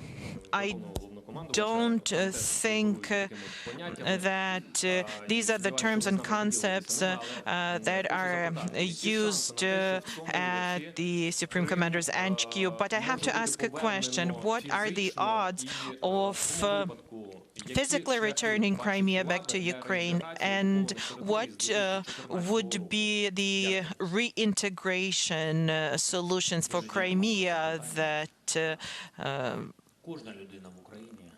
hasn't been with us since 2014. Everyone in Ukraine really wants the next step to be the final one, the victorious one. And very often someone gets emotional when talking to the media, even governmental officials of different levels. They sometimes say that in some time this and that is going to happen. Why? Because everybody wants it to happen. Everybody wants to bring back all of our territories. Well, We're all human beings. Sometimes these are mistakes, but we want the victory so bad because we deserve it. We really want the war to be over. We really want peace. We really want to return everything, to return our people, to bring our people back. This is what we want. We want our military, our defenders to come back alive. We want life to return to Ukraine. It is not enough. Emotions do not suffice. Emotional statements are not enough. So regarding steps to be taken, there's only one thing that I can say. It all depends on us, and I'm grateful to you for being here throughout this year, and it all depends on us. There are military steps to be taken, and we are getting ready. We are ready in spirit, and we are getting ready as far as weapons are concerned, as far as forming brigades, attack brigades are concerned. We are sending different people to train, not only in Ukraine, we're sending people to train in other countries because there are different weapons and we need to be ready. And there will be fair deoccupation steps and measures, and we can only hope that they succeed. BC, please. First row. Mr. President, you've made clear your belief that you can win the war this year. You've been clear about the importance of support and the speed at which it arrives. I wonder if in a year's time that victory doesn't arrive and you host a similar meeting like this, what do you think the most likely reason for that lack of victory would be? And if I could respectfully ask you to answer in English, I'd be very grateful. Dziękuję.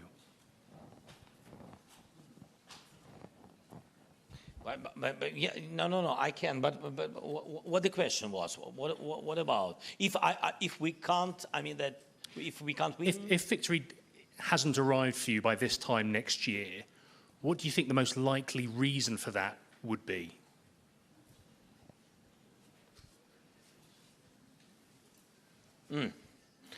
Okay, so the most important thing that the unity, that's true, because in the unity there is a huge support or weak support. Anyway, I mean that is really point number one. If we will not have enough number of West kind troops, enough weapon, ammunition, if we will not have, of course, we'll lose a lot of people. And if we will be losing a lot of people, we'll lose, moral situation, yes? And it will be another challenge for our country. We will not be so strong in the country, in Ukraine. And that is the biggest problem, what can be. I don't want to think about it. That is the problem. If we'll meet on the 24th next year, 24th of February, and we'll be at the same position where we are now, that is dramatic moment. I don't want to think about it. And you forget all your words. We have to be sure, together, we are partners. You're from Britain. Da.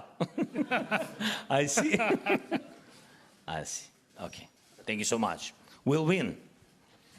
Далі запитання, будь ласка, від... Where our aircraft's Typhoon? Please ask my friend Rishi.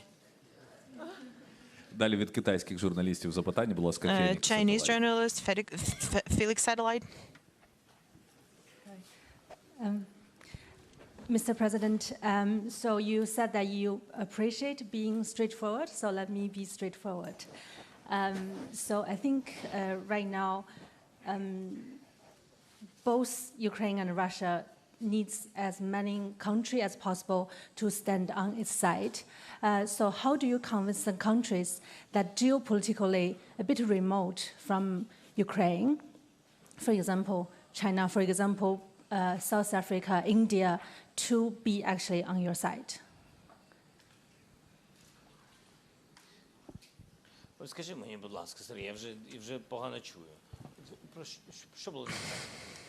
Є країни, які геополітично віддали. There are countries that are geopolitically far from Ukraine. І Південна Африка. Що плануєте? And South Africa. робити? So what can you tell them? How do you encourage them to side with us? First of all, I plan to meet with Xi Jinping, and I think that would be useful to our countries and to global security. We have a significant commodities turnover, trade with China. And,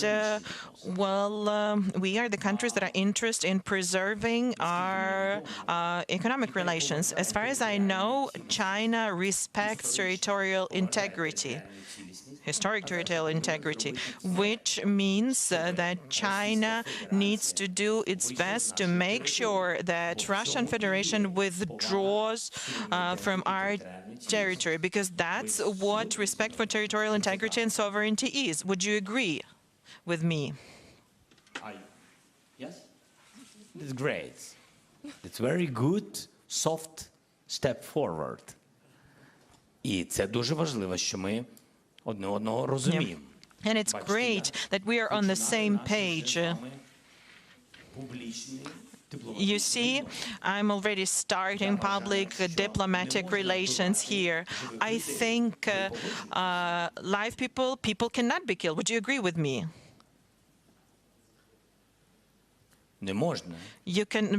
Living people cannot be killed. Civilians cannot be killed. Would you agree with me? I believe that a nuclear power plant cannot be occupied. It is dangerous for the entire world. Would China agree with that? Can you see that China agree? І я вважаю, що треба поважати. And I believe that we need to respect international law and UN treaty. Це говорить про те, що This suggests that China supports Ukraine's peace formula. Would you agree with that? You see, we have so many common issues. We have to speak between us without somebody else. Okay. Thank you so much. Давайте далі запитання від So, Аргентини. let's have a question from Argentina then. Maybe.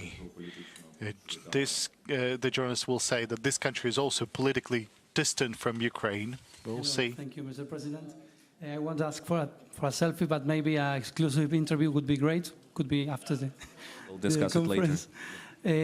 It has been said many times that this is a war not only about territory, but about two different ways of understanding the war.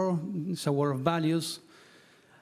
Taking in account this difference, in which place do you think, in which place do you place the countries of South America, taking in account that Argentina, Venezuela, Mexico, they have some roots or sub-bounds with Russia.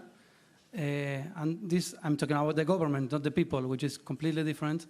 So this is my question. In which of these two ways of understanding the war do you place our countries? And if there is any specific support that you will expect from us? Thank you. Дякую за Thank you запитання. for the question. Сьогодні вже I have answered partially the questions on South America. We are interested in having relations, in understanding what exactly is happening in Ukraine. The Russian Federation has made a large informational campaign on the territory of Latin American countries based on their previous bounds. We are interested in you learning the true information. We have shared values. I don't want to repeat about this. We need to talk, really.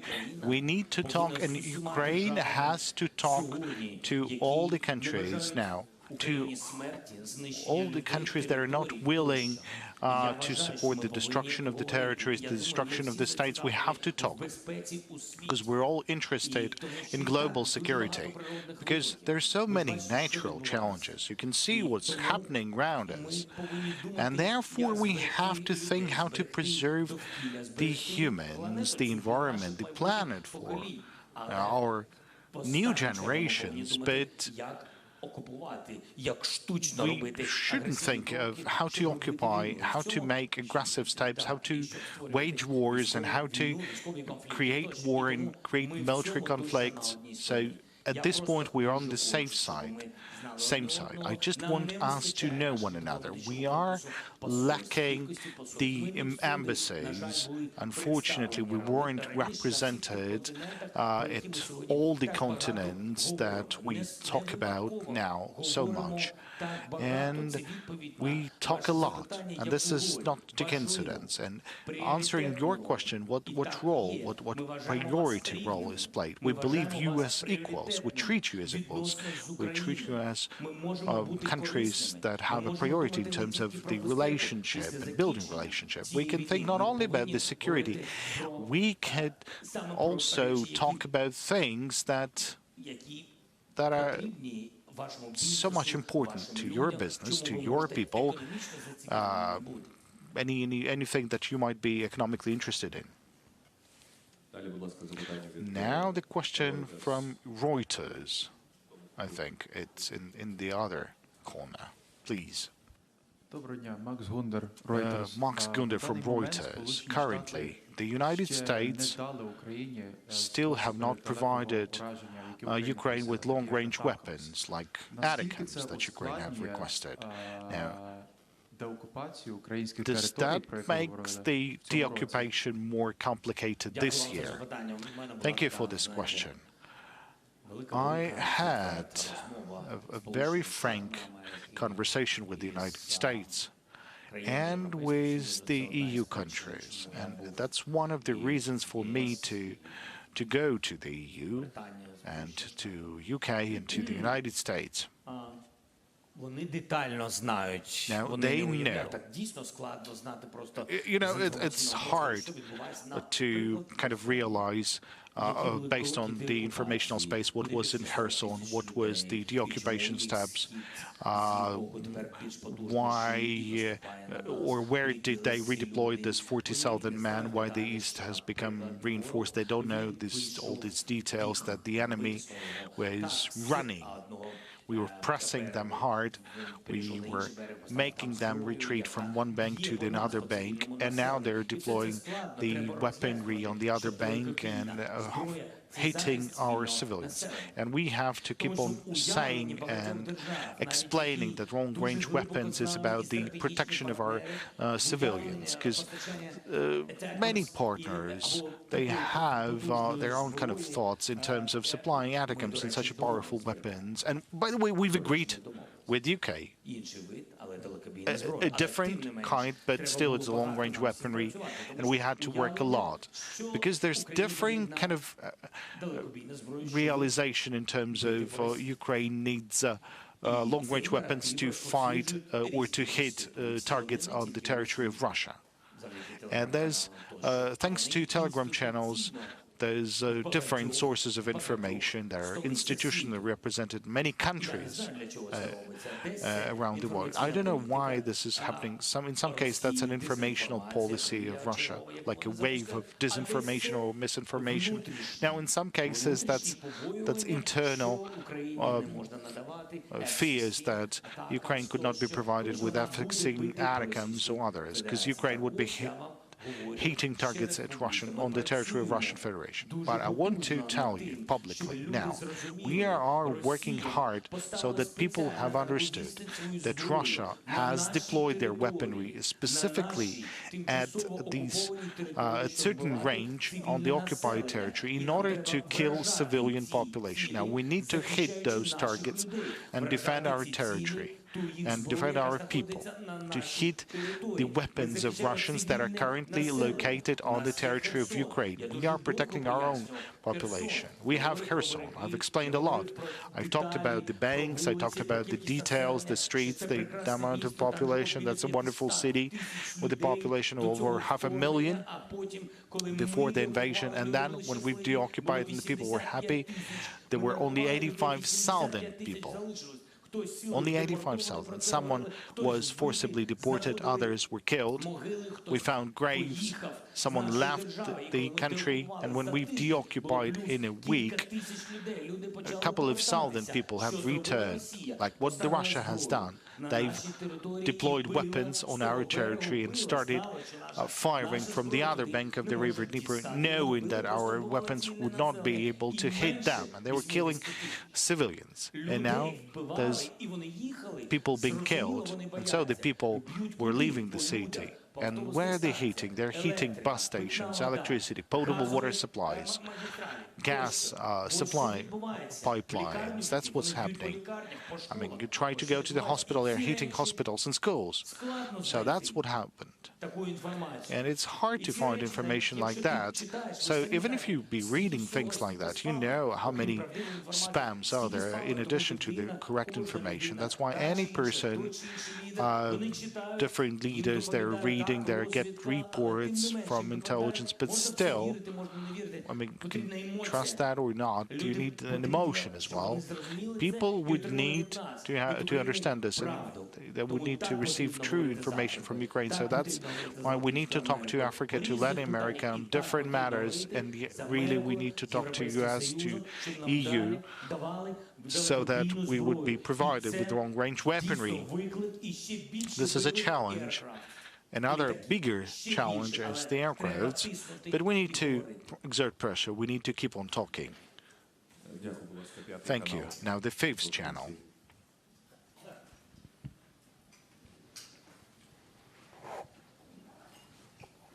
Mr. President, thank you for having a chance to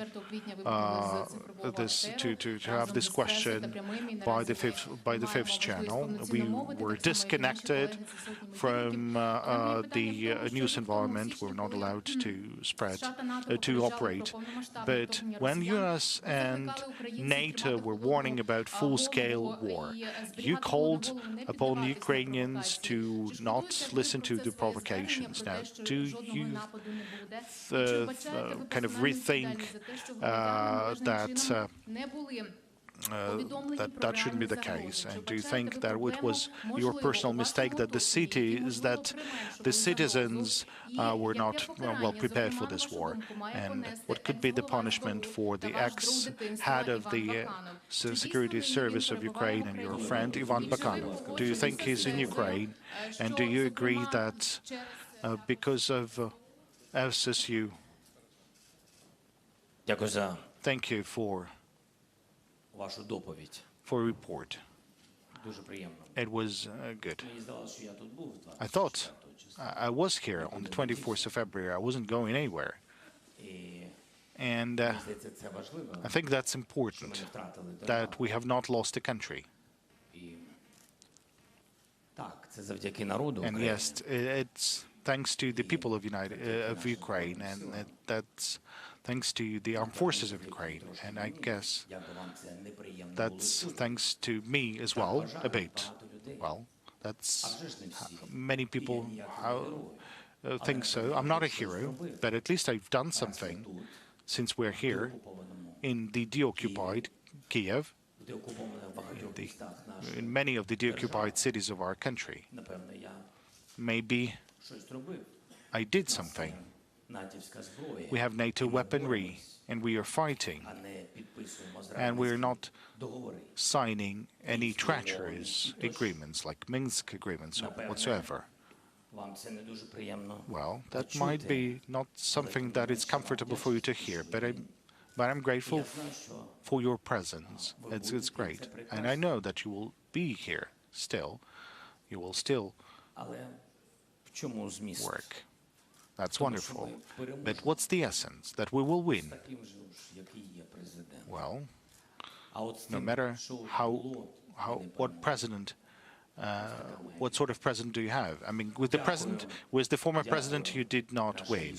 So I'm grateful to the journalists, to soldiers, to journalists. And it's good that you're on TV, and it's good that despite different accusations that I'm a president of Ukraine, that I have destroyed the Russian presence in the Ukrainian parliament, I have destroyed the Russian channels in Ukraine, and I have destroyed the oligarchs. I'm sorry, but one of those oligarchs is the owner of your country, of your channel. Apologize, of your channel. Let's have the next question from the Latvian channel, please. Thank you. Mr. President, we in the Baltic states and in Latvia, of course, totally understand that Ukraine is fighting also for us, and we are really thankful and appreciate that. But you also mentioned that Russia might be interested in to attack NATO member states. So after all this very extremely difficult year and bearing in mind all your experience, what would you advise to the Baltic states how to live in this time? Despite that we are NATO member states, EU country, but still we are bordering Russia, and we have been threatened all of the time. Thank you. From the first day, thank you very much. I really appreciate for all that support the Baltic countries gave to Ukraine, and you know that from the first days of occupation and even before it, we had such important conversations and decisions from all the Baltic countries. Especially, I had meetings with Gitanas Nausėda, the president of Litva, and Lithuanian president, and with Latvia we have, and Estonia. All the countries are on our side from the very, very beginning. And when I'm speaking about the very beginning, we are speaking about 2014. So it's so important that we have such friends, strategic friends, really warm friends, real friends. That is important. And what can I recommend? We always, Ukraine will remember all that support you've done. And of course, we'll be together with you. And I wish you peace, and we'll stay strong. And I know that you will never be alone. All your people, all your great nation. Somebody said that Baltic countries, small countries, maybe small country, but very big and great nation. Thank you so much. Дякую. Від польських питання, будь ласка, від ТВП. Now the question from the Polish colleagues from TVP. And if possible, could you please change the system for hearing the interpretation?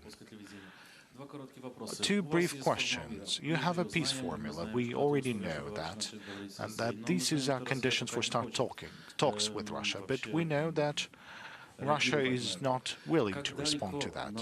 Now, how far do you need to go in order to make Russia sit at the negotiations table? Or the only way is to make Russians withdraw their forces? Or maybe, I don't know, have Ukrainian tanks in Moscow. And since we have television colleagues from many countries, there are people waiting for the safe skies in Ukraine. So Germany, Romania, Poland, UK, Spain. Now, what would you tell Well, any message you would like to address to the Ukrainians, to refugees staying in those countries, since we have so many journalists from those countries? Well, in the beginning, you said about negotiations. I think that under current conditions, that's something we've already talked about this. But still, we need to be strong. And in order to be strong in any negotiations, Ukraine needs to be strong on the battlefield. Now, in this case, you can reach a fair peace under conditions of a civilized world. And I think that's the most important. If you retreat, if you are occupied, if you are diminished, and that's what Russia has done by reaching Kyiv when they've occupied a part of our country. And you've seen their response. They've provided ultimatums. They were torturing people. So we know the result when they're strong and when we are occupied. That is why I think that it's important to be strong on the battlefield, that you will have a strong position on the negotiations. So let's reach that step. Let's deoccupy as much as possible. This is very important to us. We will be stronger. That's first. Now, the second part. Now, what can I tell to our Ukrainian fellow citizens, since we have so many journalists from different countries in this room? Something is happening. Okay, so без громадян України, які сьогодні знаходяться за кордоном, without the citizens of Ukraine that are currently located abroad, our country cannot be powerful. Without you, fellow Ukrainians, with all the love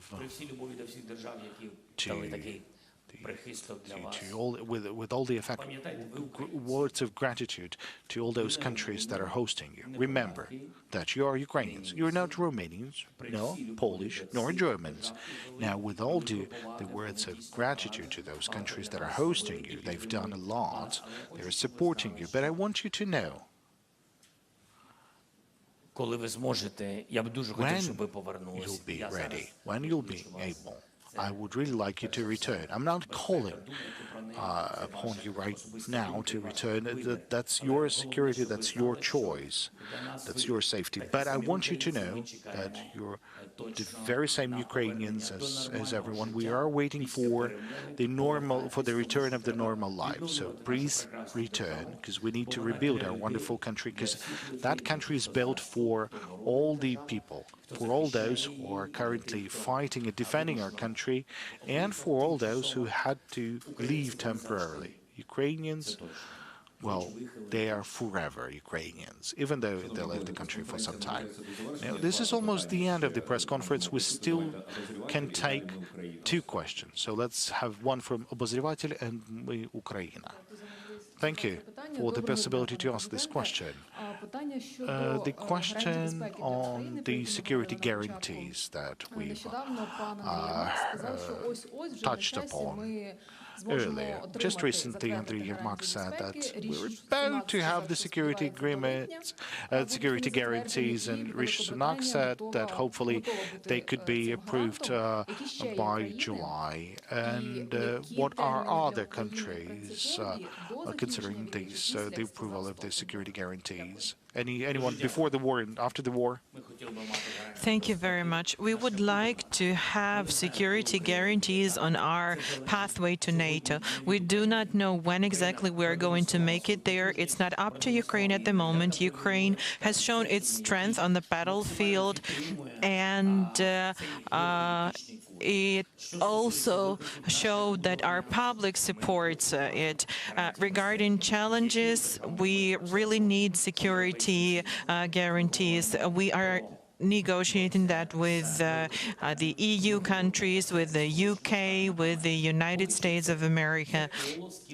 So this is the circle of those that we've talked about it at the moment. When that is going to happen, I do not know.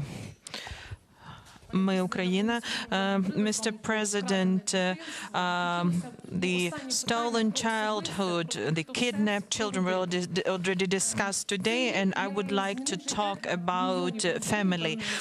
This year has changed a lot for millions of families, and it probably affected your family as well.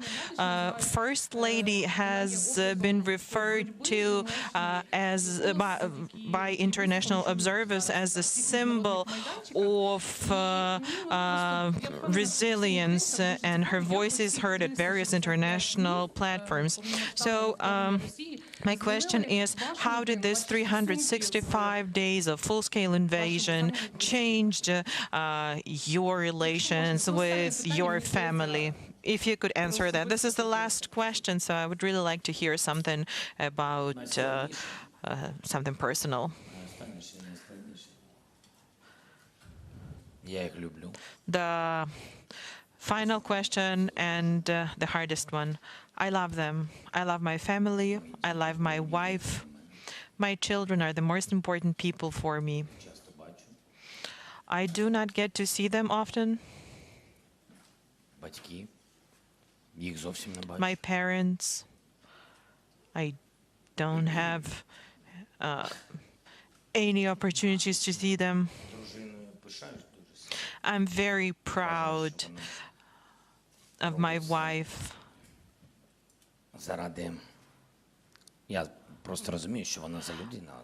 I know what kind of person she is, and I know that she is doing everything she can for the sake of children and the country, and of course it's a great thing for her to do something for the sake of me. Well, on a joking note, they're all in my heart, of course. And I was actually honest with you when I said that this is the hardest question, and I'm having a hard time finding words. The most important thing is not to let them down. The most important thing is to make sure that my children are proud of me. And I am happy that they're in Ukraine, that they go to Ukrainian universities. It is very important for a president of Ukraine, for the incumbent president or for the previous president. When you're a president of a country in war, you have to be here because the men and women are dying here, and it's important for your wife and your children to be here. I cannot order them to be here. What's important is that they are this kind of people, and I'm very lucky to have this family and this country. I can see there are a lot of questions, but unfortunately 2.5 hours were not enough to address all of the questions. But this has been a very hard week and a very hard day, so we have to wrap up now. Thank you, everyone.